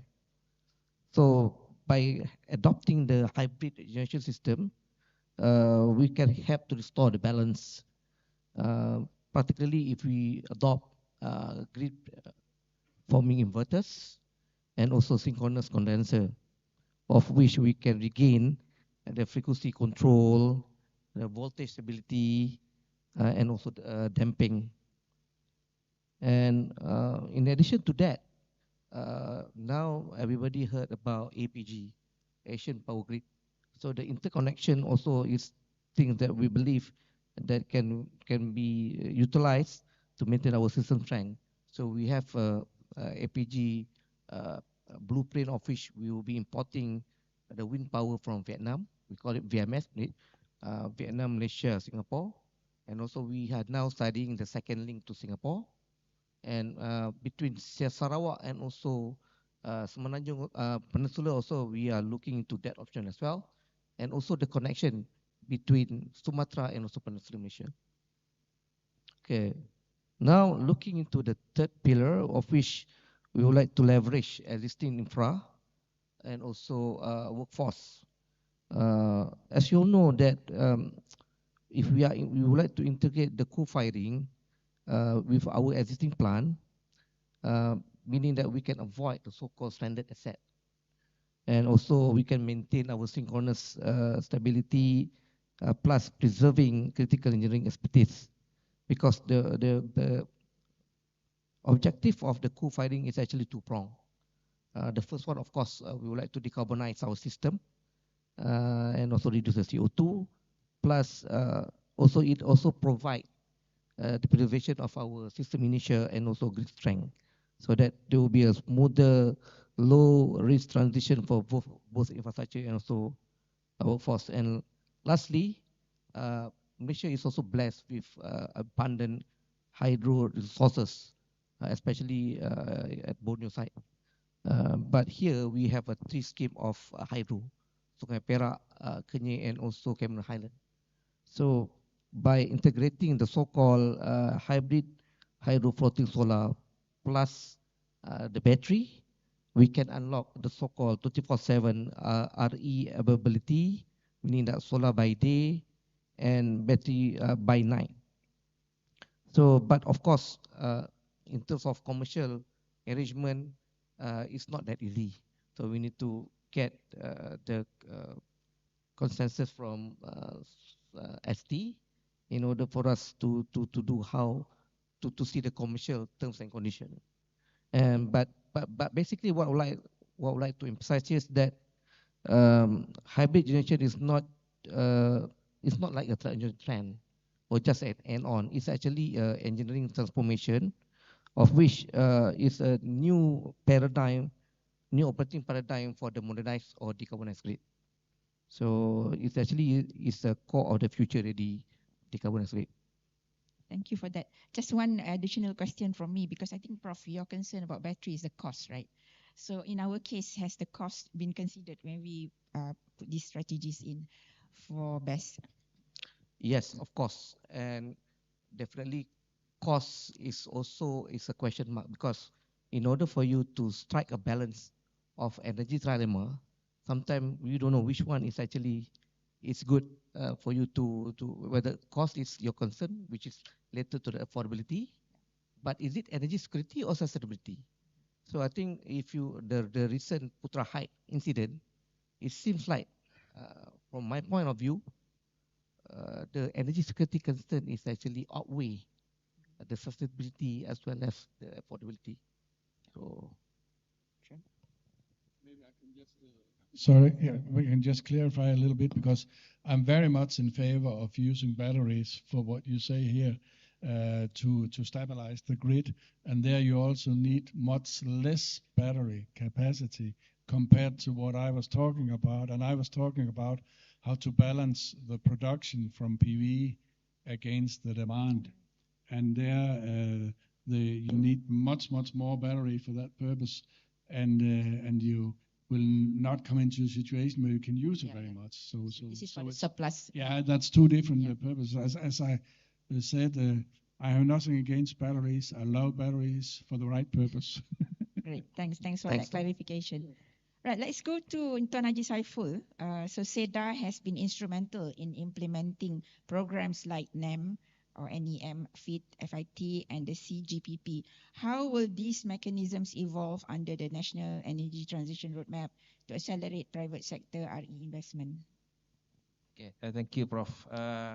First, let me start with this, some of the background and scenario of the NETR in this country. As we all know, we already set a target by 2050 to reach 70% of RE connected capacity. And out of that 70%, about 56 gigawatt will come from solar, which is about 58%. And the rest will come from other resources like hydro, bioenergy, small hydro, and so on. But if you look at this percentage, the big percentage will come from these non-firm resources like solar. So this is where FIT play a crucial role in promoting and developing firm capacity to support the NETR, such as from the small hydro and bioenergy sector. If you look at the bioenergy sector contribution, the growth is like stagnant throughout 2050. It's only 1%. From 2040 to 2050, you can see bioenergy only contribute 1%. But 1% in 2050 is about 9 gigawatt. 9 gigawatt is very big for bioenergy in Malaysia. Currently, as of this year, our bioenergy sector only contribute about 350 megawatt of energy. So how can we use FIT to support the development, especially on bioenergy, to reach 9 gigawatt in 2050? If you look at the mechanism, previously, the FIT rate is quite static. But it's still based on the bidding process. So from the previous experience, we find out that a lot of projects failed to deliver. Some project been cancelled, some project being revoked. So the success rate is quite low for this FIT. So looking at this scenario, we try to identify the root cause of it. So we find out that when we open the bidding, the price or the bidding price make it the industry become more competitive, and it ruin the industry. So that's how we come up with the new FIT 2.0 this year, where we fix the price. There are two-tier price. The first tier, the price is set by SEDA based on our study on the LCOE price. So this is to ensure the success of the project that can sustain, to make sure the project can sustain. So this is the first steps we have done to make sure more project can deliver. So from this FIT 2.0, we find out that when we open for a bidding, more subscribe, we receive more subscription of this quota, unlike a previous when we released the quota. And also a lot of positive response from the industry. And then in future, if we also do some study to compare with the FIT mechanism in other countries as well. So in Malaysia, the FIT tariff now is mainly based on one component, which is fixed component. You have one fixed tariff throughout 31 years. But there are countries that have two components under the tariff, which is a fixed component and the variable components. So the variable can be used to support the industry throughout the years when there is a fluctuation in cost, like a feedstock cost and so on. So to make sure the industry can still sustain in future. So this can be a model in the future to ensure that the FIT remains relevant throughout the contract period. So this will be something that we can look into. And the other thing is, we look at FIT, it's not only about the rates, the tariff. It's also about the supporting policy to ensure the policy to support the feedstock. One of the challenges in the bioenergy is on the securing the feedstock.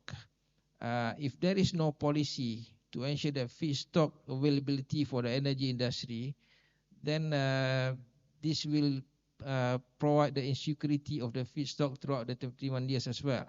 So we need to look at other angle as well, policy to support the feedstock allocation for the energy sector. And also we need to look at, other than FIT, in terms of supporting the project, in terms of other incentive like the tax fiscal incentive, and also like the bioenergy industry, they have this windfall tax. Most of the palm oil industry, they have to pay a windfall tax. This windfall tax can also be used to support in terms of subsidizing the industry as well.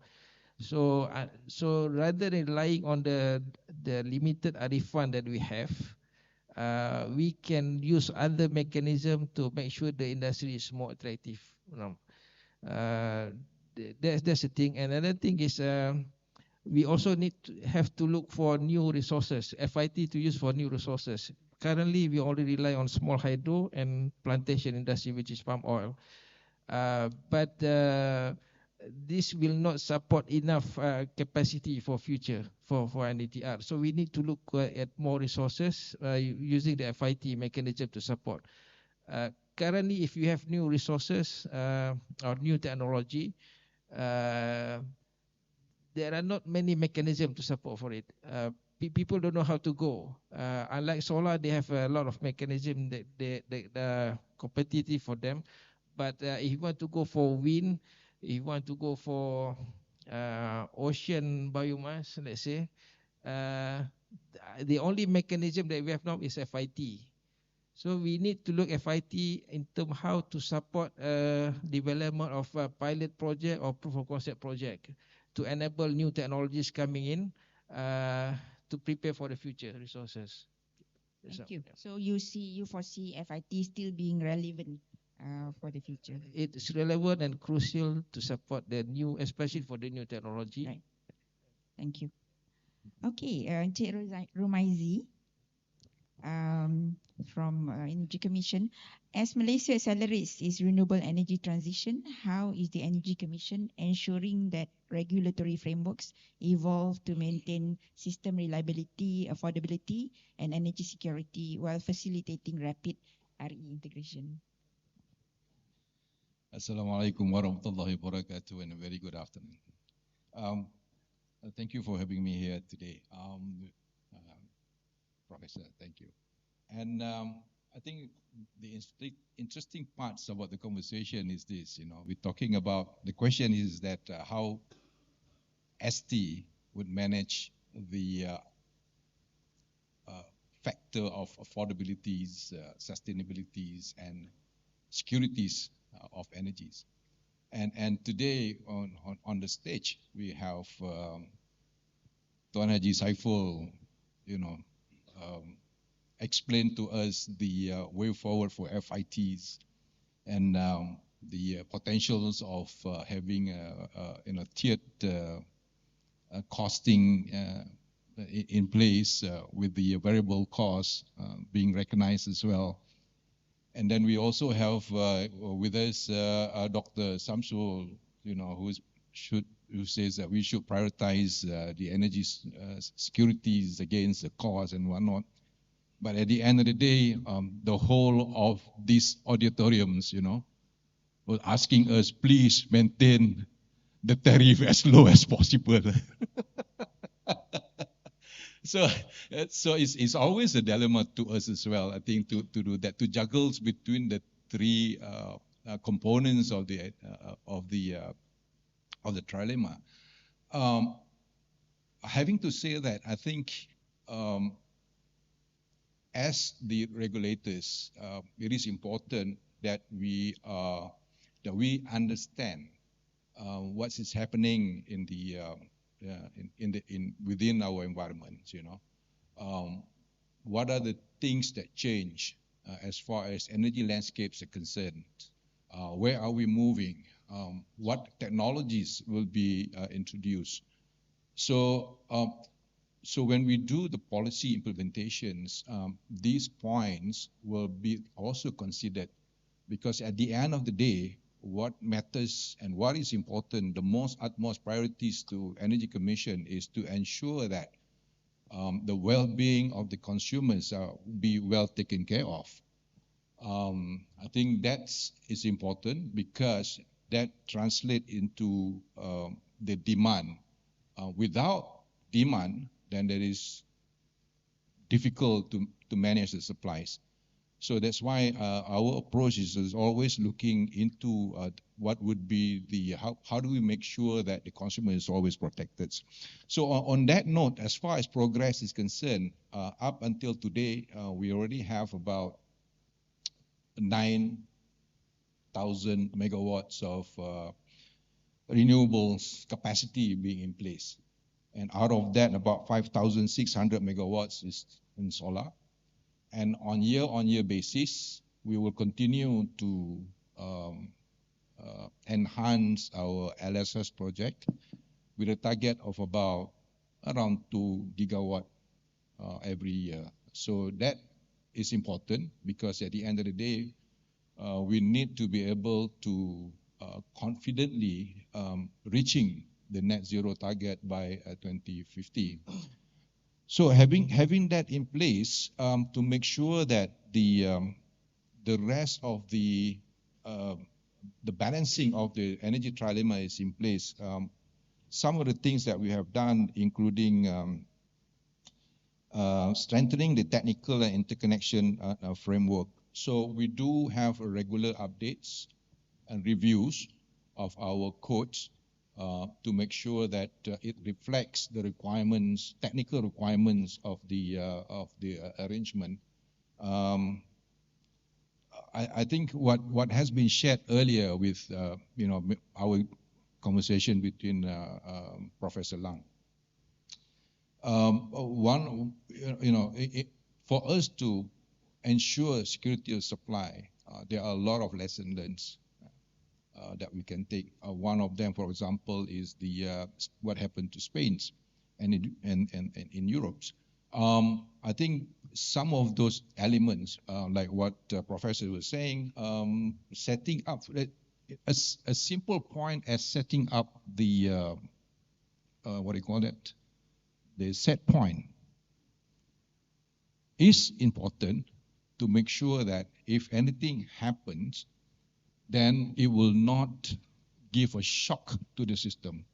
So these are, it looks simple, but it needs to be considered when we review our codes to make sure both on the supply side and also on the demand side, this technical element is being captured so that we can ensure security of supply. Other than that, if you recall, we also embed the storage into the power system reliabilities. Recently, I think we have completed the 100 megawatt BESS testing. And of course, I agree with Professor that I think we need to be able to be clear in terms of what purpose the battery is there. And current policies is more looking into the stabilities of the grids to make sure that, when we have REs in place, the intermittency can be managed properly and it will not shock the system. Of course, when it comes to areas of making sure that it is the best cost to the consumer, all our LSS program, for example, is being on the bidding process. And as well as, if you recall recently, we also have biddings for the conventional power system to be in place. So all this effort that we put in place is to make sure that at the end of the day, The affordability is there. As far as system security is there as well. And at the end of the day, whatever we do is we continue to be in the sustainable path.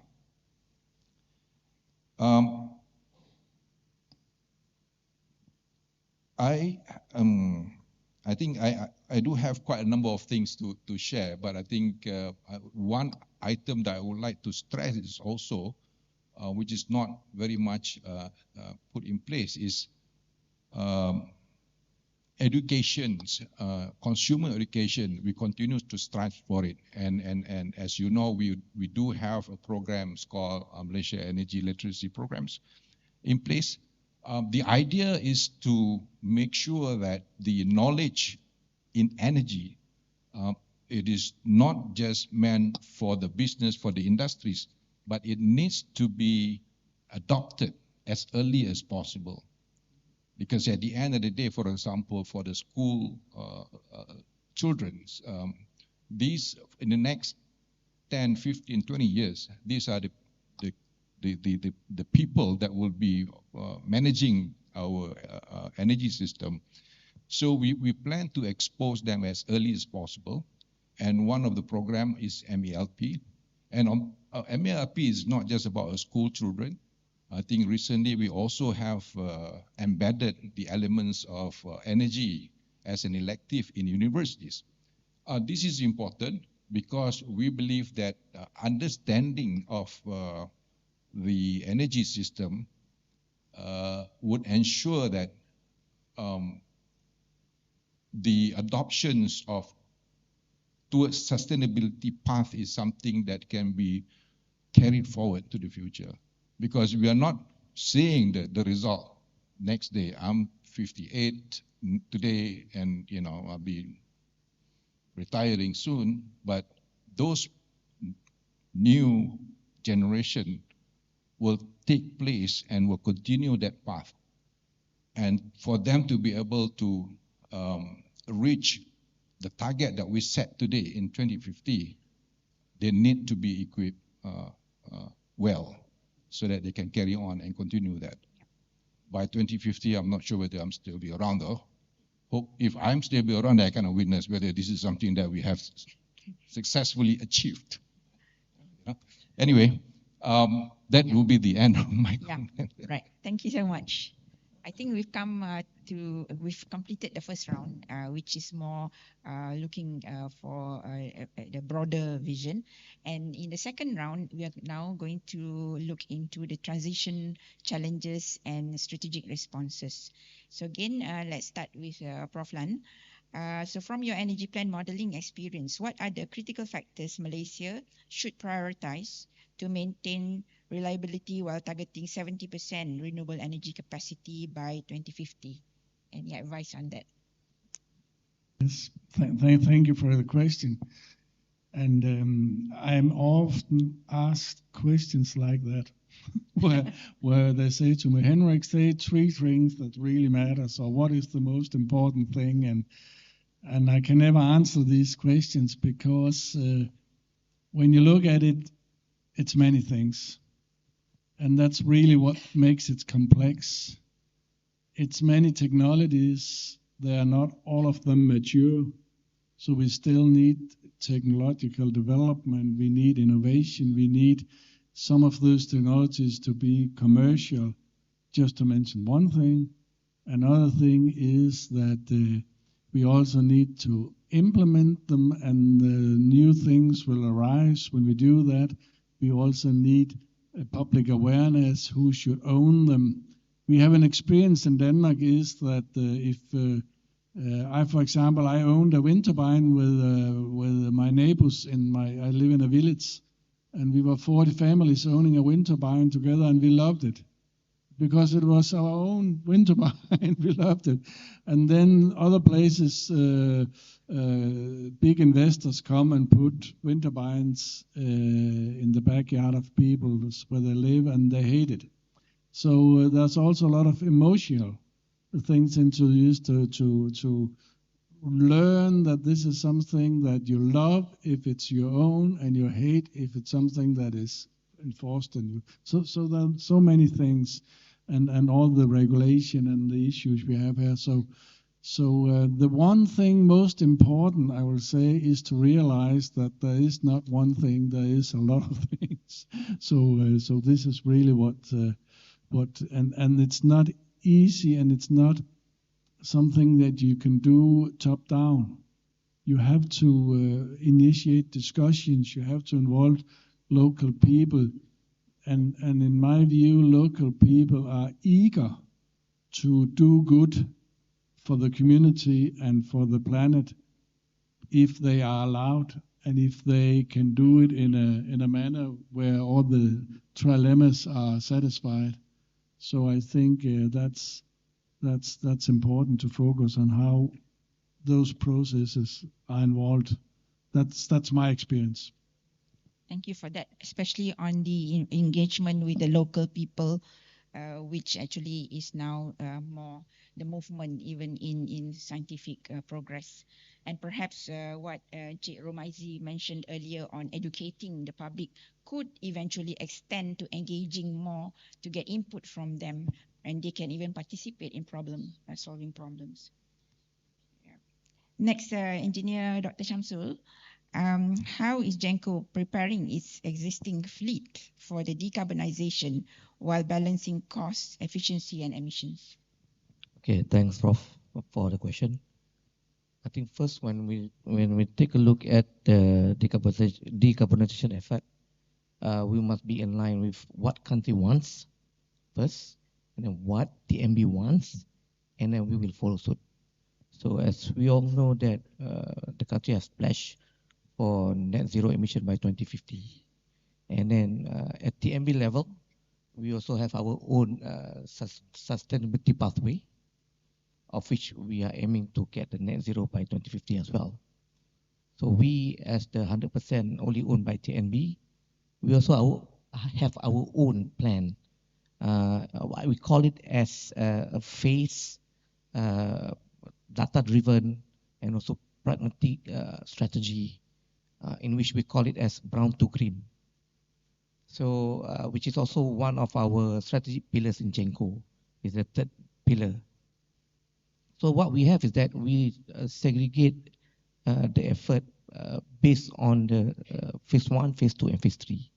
So beginning from 2020 to 2035, we call it at the phase 1, of which our target is actually to lower the greenhouse GHG emission by improving our heat rate and efficiency, so that the amount of fuel, coal and also gas being used is going to be minimized because we are efficient per megawatt hour. So that is the first phase.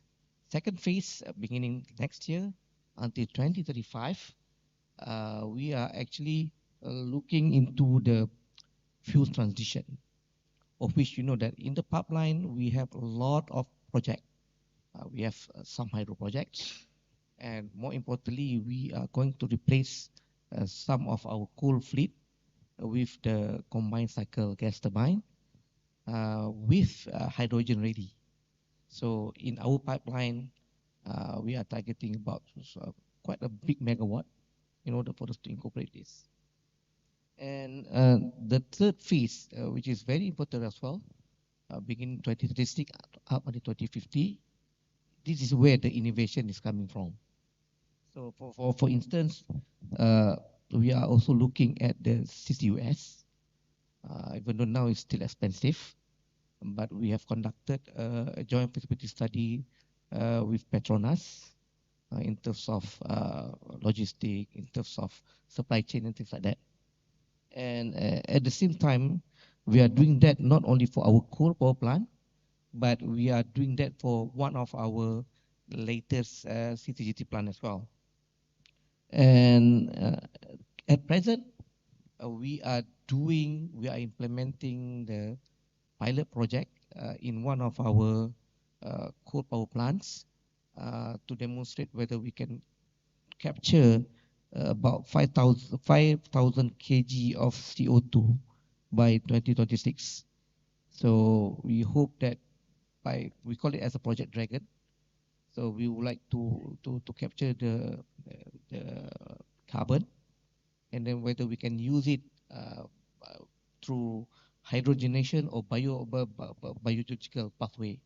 Biological in respect to, we try to produce the algae based on that, and also high growth, high value of agriculture, particularly the dragon fruit, which is localized in that particular power plant. And also for the hydrogenation, we are looking for the e-fuel. So finally, all of this lever cannot be what they call this succeeded if we don't have any enablers. Enablers such as the AI, machine learning, and in terms of financing. And also not to forget, it's actually the most important one is policy and regulatory alignment together with the reskilling and upskilling of the people. So basically, what I would like to emphasize here is that we are looking decarbonization from a challenge into an engineering opportunity. But of course, in order for us to balance it, we need to do it stage by stage, and so that the transition is actually technically sound in terms of economics is viable, and also in terms of socially is also people-centered.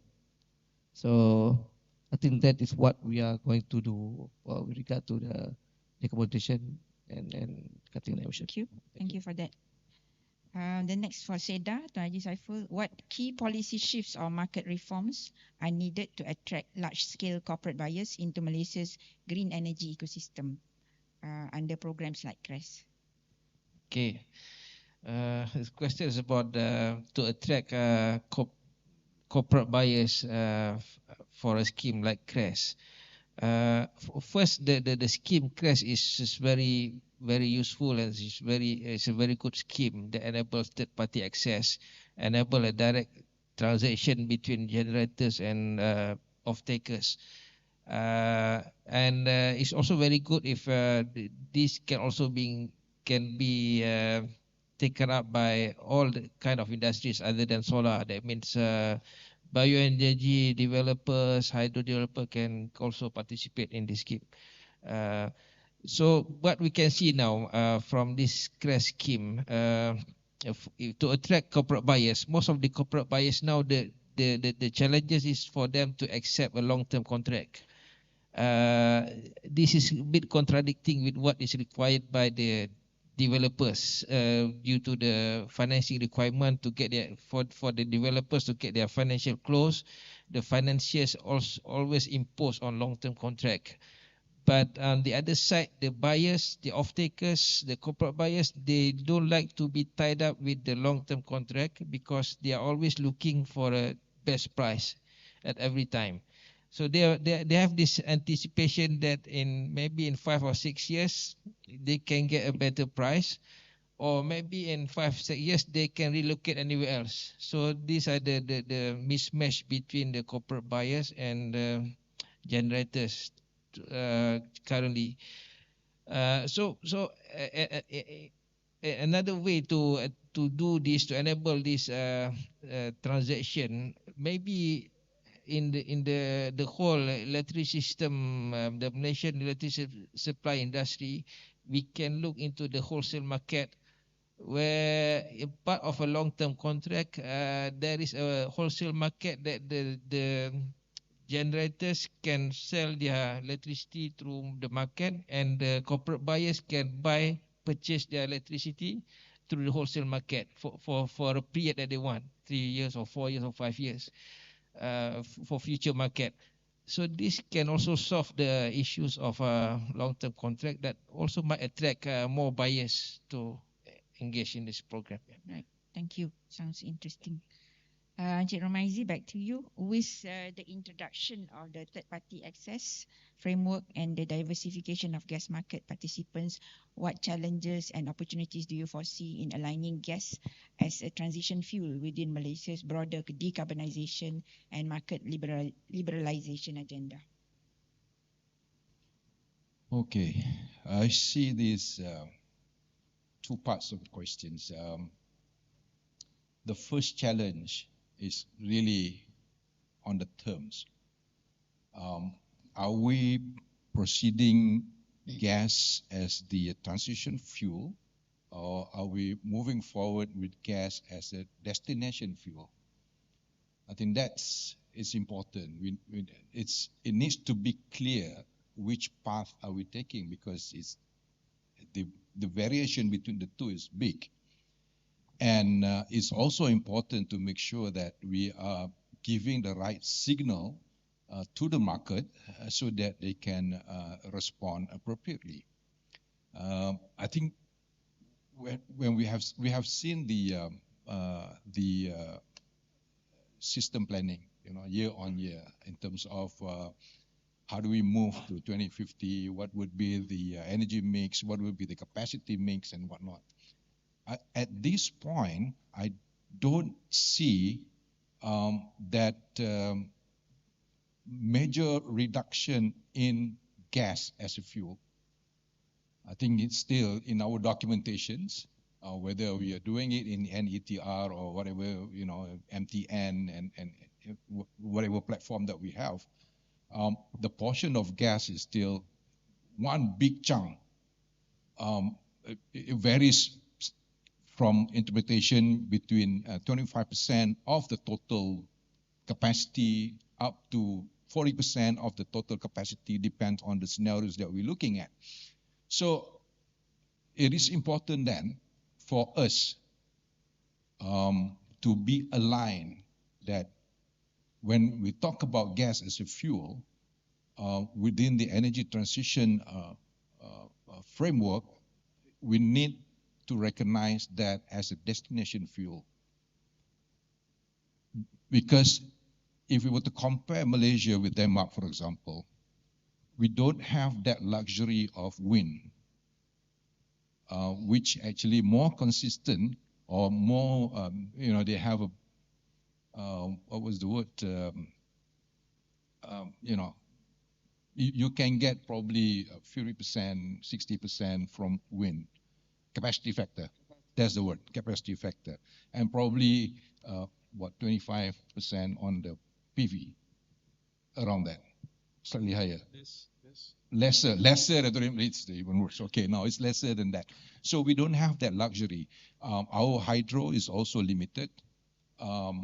So when we can do a planting up of PV 70 gig and whatnot, but in actual, we still need something else after 5 o'clock, after 6 o'clock in the evening to support that.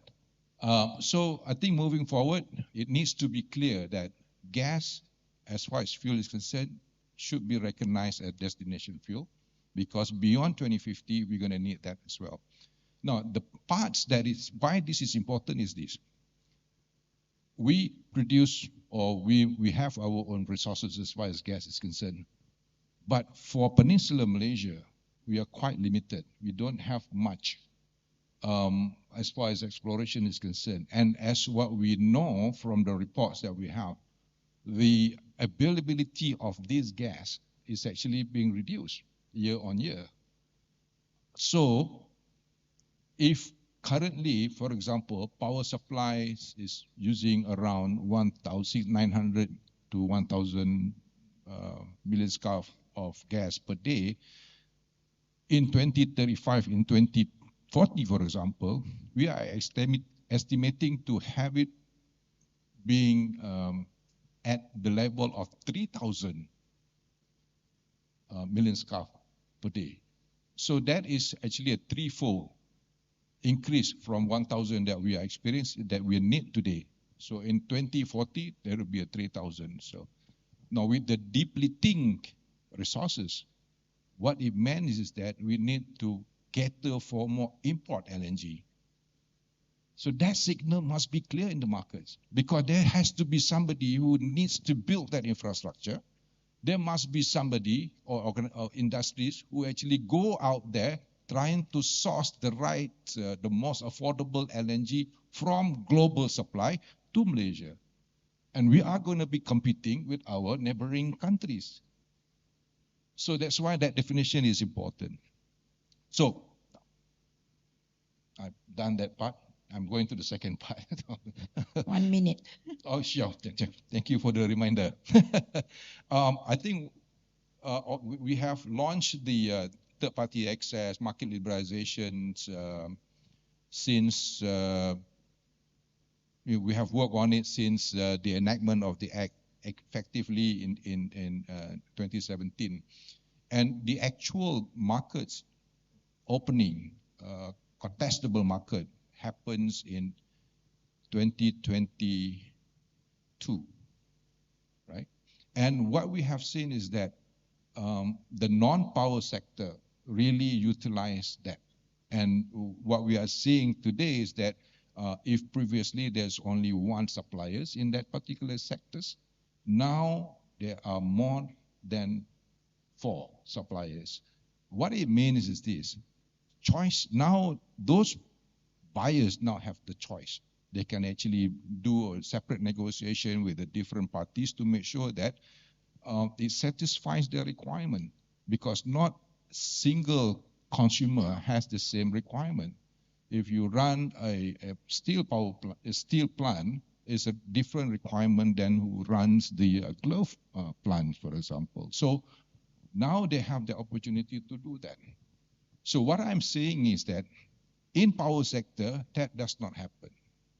Yet power is the largest consumer of gas as far as the gas market is concerned. Power alone takes up about 40-45% of the total market share in gas.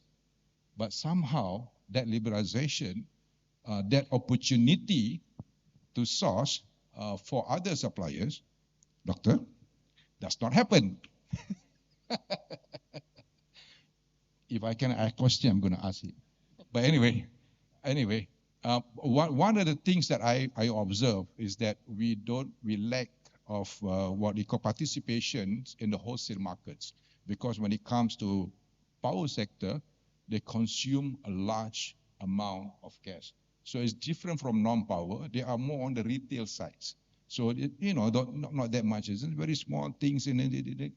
But the power, 1,200 megawatts of power station will take easily 200 million scarf per day, right? Yeah, there you go. So it's a large amount of gas. The only things that I would encourage is that for really TNB, Genco, to explore this opportunity, because I'm very much sure a single supplier environment will not be advantageous to us, because we don't have that ability to negotiate. We want that ability to negotiate, and we have seen the ability to negotiate works well in the non-power. So that needs to happen, right? And the fact that TNB as a group actually consume a lot of gas, there's so many variations of things that TNB can do, not just as a consumer of gas, but also, as the traders of gas. That is one revenue stream that you would like to explore. So I think on that note, we really need to think through, how do we want to do this? And as much as possible, it needs to start today, so that we will not be caught off guard by 2035, 2040, when we need a lot more gas into the system. Thank you. Thank you for that very important and insightful sharing. Actually, we have another round, but looking at the time, I think let's open for questions from the audience, so that they have the opportunity to ask specific questions that they might have to our panelists. So, 2 questions.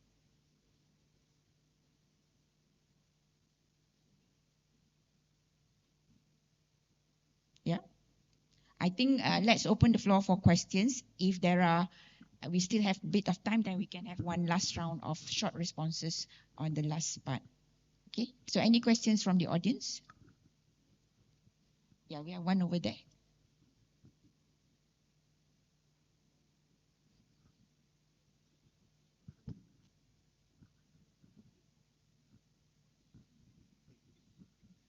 Okay, thank you for this opportunity. Let me introduce myself. My name is Praditya, Unit 10 postgraduate student, and I want to ask to Professor Henrik. So you said before the batteries is expensive using for the storage. So Danish implement heating district, heating district rather than using a battery storage. Is that true? And the second question, how to the system make to stabilize? Because of, as we know that renewable energy had intermittency. So last time when I joined some kind of like energy transition, something like this, so they said that using gas power plant is one of the best solution to make system stabilize, to reach at least 50 hertz for the frequency. So that's my question. Thank you. Thank you very much for the questions. Now, two short questions that can be very long answers, so I'll try to my best to make it short. Yes, you're right. We have a lot of district heating in Denmark. It's not so that we choose district heating instead of batteries. We will also have batteries. We will have batteries in the electric vehicles, and we will also have batteries for the purpose that we also heard that you were thinking about here. But it is so that if we look into the future, because we have district heating, and because we will electrify the district heating and take out the excess heat from the power stations that will not be there any longer in the future, replace it with heat pumps and electric heating. This is already partly done in Denmark. For that reason, we have the option, when the wind is blowing, instead of putting the wind in a battery, we can put it in an electric boiler or a heat pump, and then it will produce heat. And even if we don't need the heat that specific hour, we can put it in a heat storage. We also have a lot of heat storage capacity. And my point is just that this is much more affordable way of doing it. It costs less money to do that compared to if we were buying the battery. So this is just an option of doing it in a more affordable way. But we will still have batteries for other purposes. So that's my point. So it's not district heating instead of batteries, but because we are electrifying the district heating, then we get this smarter options. And then, of course, we should use it. Then for the frequency, I've written a whole section in the book about it, and I tried to answer it short before. My point is that the units we used to use for stabilizing now and in the history will not be there in the future, but there will be other units in the future that can do it as good as the previous one did. Among those could be batteries, but it could definitely also be wind turbines simply. I mean, wind turbines today have power. I was on the island of Åland between Finland and Sweden, and there they use wind turbines to regulate the voltage. And they have never had better voltage regulation now as they used to have before, because they used the power electronics of the wind turbines, and the wind turbines can do this even when the wind turbines are not operating, because there's so much power electronic in it. So they have the best voltage regulation now than they ever had before. And I'm just saying this is just an example, but if you look at this, there are options in the future for both voltage regulation, frequency regulation, and so on from new units. So I really don't consider this to be a problem that will cost a lot of money, but it is still a challenge, and of course we will have to make these new units doable to solve that task. And of course this means some attention from our part, but it's not a critical problem. It's a doable solution to that. That will not cost a lot of money or not cost almost no money at all. Thank you, Prof. Any other questions? Otherwise, I'd like to invite our panelists to perhaps to conclude this session, give each one of you to give a one-line key takeaway from this session and what you believe would be the most powerful lever for Malaysia's just and sustainable energy transition. Anyone would like to start?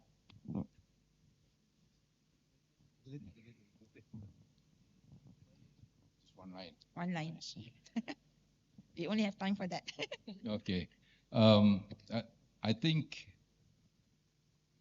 when we pursuing the energy transitions, one key factor that needs to be really put attention to is the overall planning. We have done it. I think it's not bad, but there is also rooms to be improved further. That would include, all those. It's not just a short-term plannings, but to integrate, when do we do at what phase.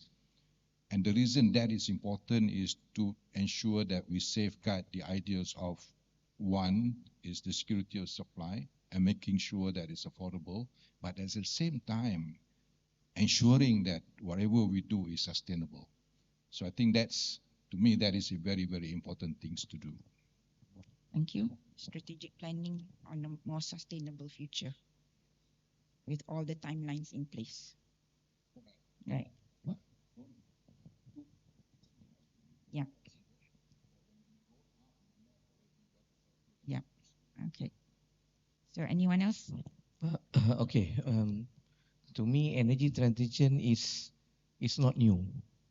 I think if you take a look at the history, initially we use oil, and then we use gas, and then we use coal, and then coming back to gas, and then finally maybe 2050 we are looking for the clean energy generation.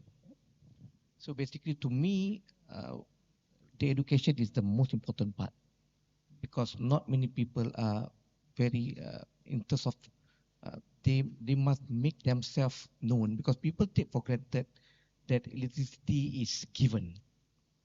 So people don't care about where the electron is coming from. So whether it's a green electron, whether it's a brown electron or something like that, because they just want to know, okay, the electricity must be there. So to me, apart from the planning, education also must play a very important part, so that people know that energy transition is now real, climate change is real. So we have to educate ourselves so that we know what will be our role. Thank you. So education, is it? You say? So that will be part of the planning. Okay, Kaji. Yes, one sentence. For energy transition, I think there is no one solution that fits for all. So we have different kind of scenario, resources, environment. So there might be a specific different kind of solutions to tackle different kind of issues. And along the way of energy transition, this mechanism, we need to have a variety of mechanism that keep on changing and improving a lot, always. Yeah. Right. So respecting the diversity of our needs. Right. Yeah, looking into a diversity of resources that we have. Okay. Thank you very much. What we have set out to do in Denmark and what you have set out to do here in Malaysia is not easy. It's very difficult, and but it's also very exciting. And one thing that I find is sure is that it will be easier if we help one another. And that's why it's really been a pleasure for me to come here today and provide you some info about Denmark. And I will bring a lot of information about Malaysia back to where I come from And the more we exchange and the more we help one another, the more doable it will be. So thank you very much for today. Thank you very much. And in fact, the closing line here also says that it's hope that with this session that we've had will inspire more collaboration and working together among the different sectors and the agencies in achieving the energy transition. So with that, I would like to thank our distinguished panelists, Tuan Haji Saiful, Engineer Dr. Shamsul, Encik Romaizi, and also Prof. Hendrik Lang for all the sharing and the insightful input that you have given to this forum. And with that, please join me to thank our distinguished panelists in the usual way.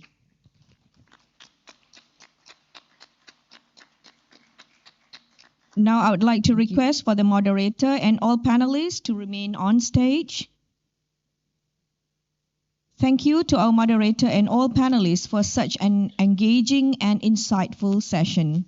We will now proceed with appreciation ceremony.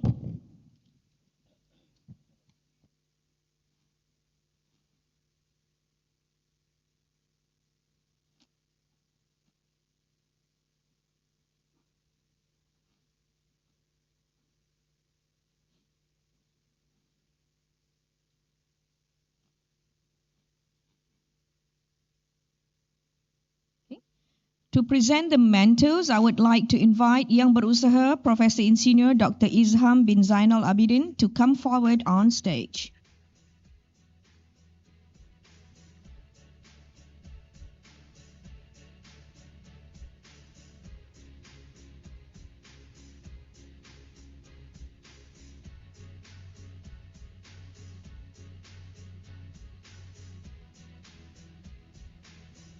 We will begin with the presentation of memento to our panelists. So I'd like to invite distinguished Professor Henrik Land from Aalborg University, Denmark.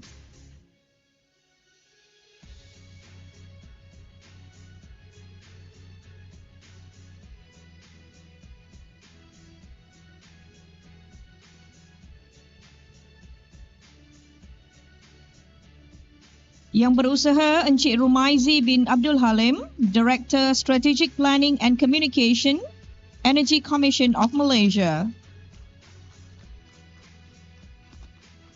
Next, Yang Berusaha Insinyur TS Dr. Shamsul Amri bin Sulaiman, Chief Technology and Engineering Officer, TNB Genco.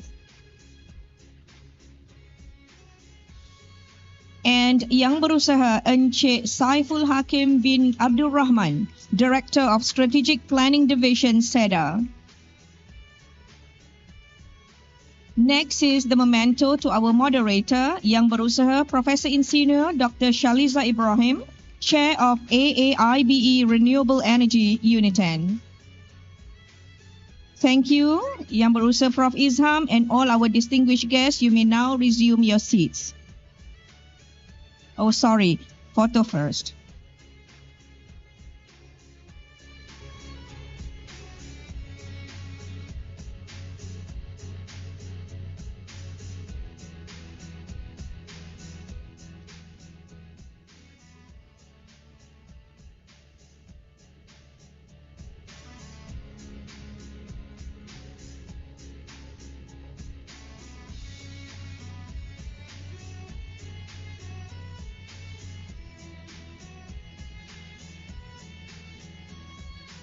Ladies and gentlemen, next to conclude our program, I'd like to invite Yang Berusaha Dr. Nora Yusma Muhammad Yusof, Director of the Institute of Energy Policy and Research Unit 10, to deliver her closing remarks.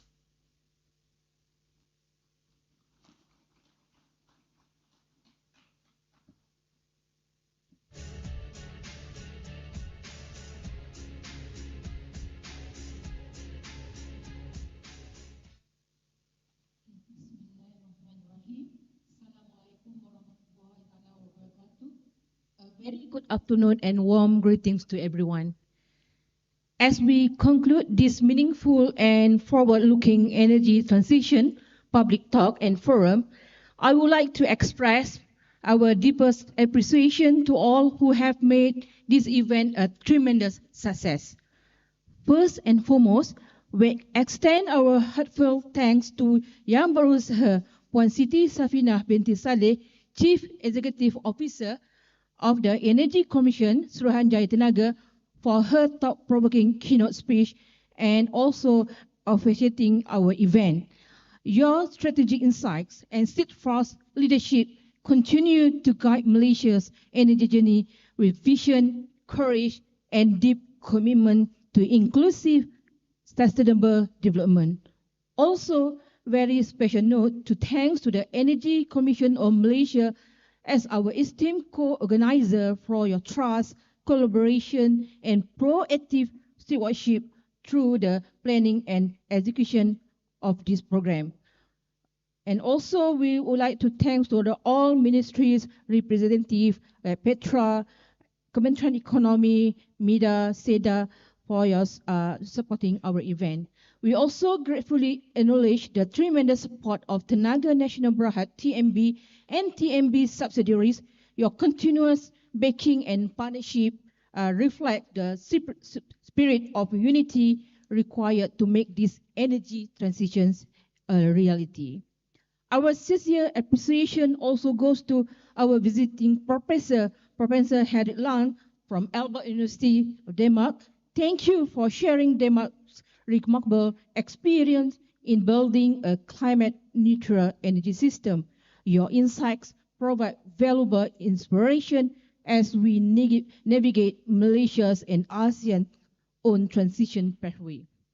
To our distinguished panelists, IRTS Dr. Samsul Amri bin Sulaiman from TNB Genco, Tuan Haji Saiful Hakim bin Abdul Rahman from SEDA, Mr. Rumaizi bin Halim from Energy Commission, thank you very much for your expertise, your conduct, and your institutional commitment to building a secure, flexible, and just energy future for Malaysia and region.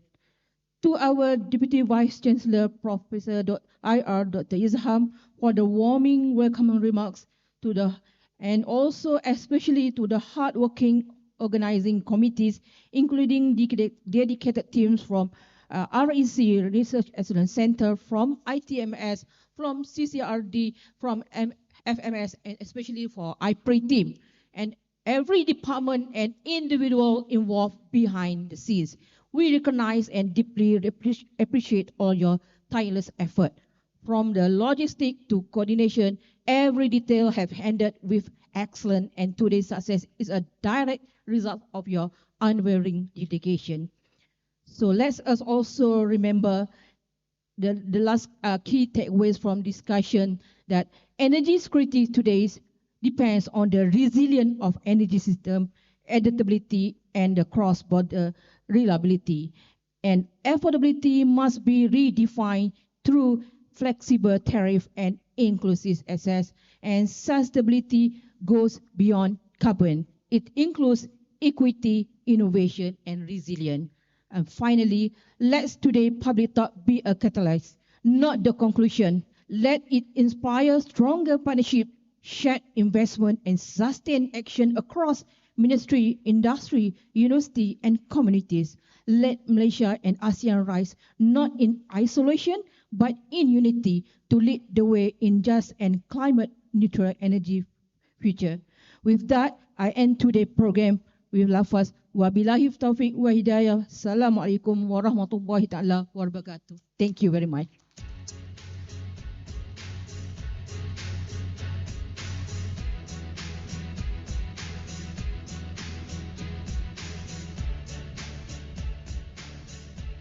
Thank you, Dr. Nora Yusma, for the meaningful and conclusive closing.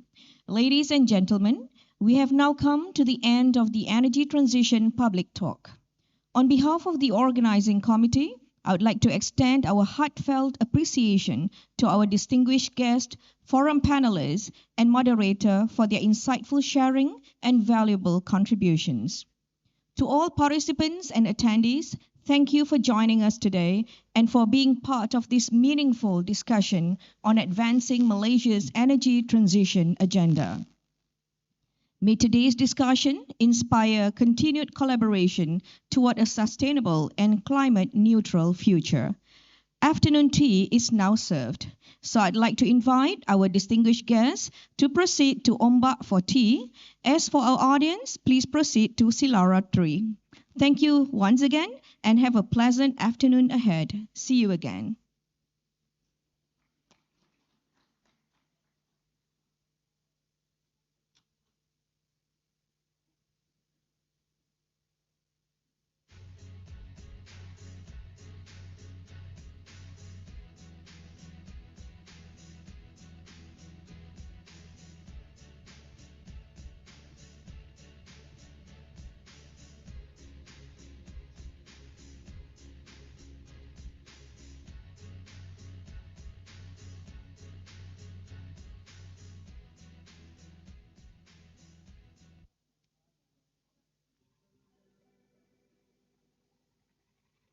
We were good, we were gold.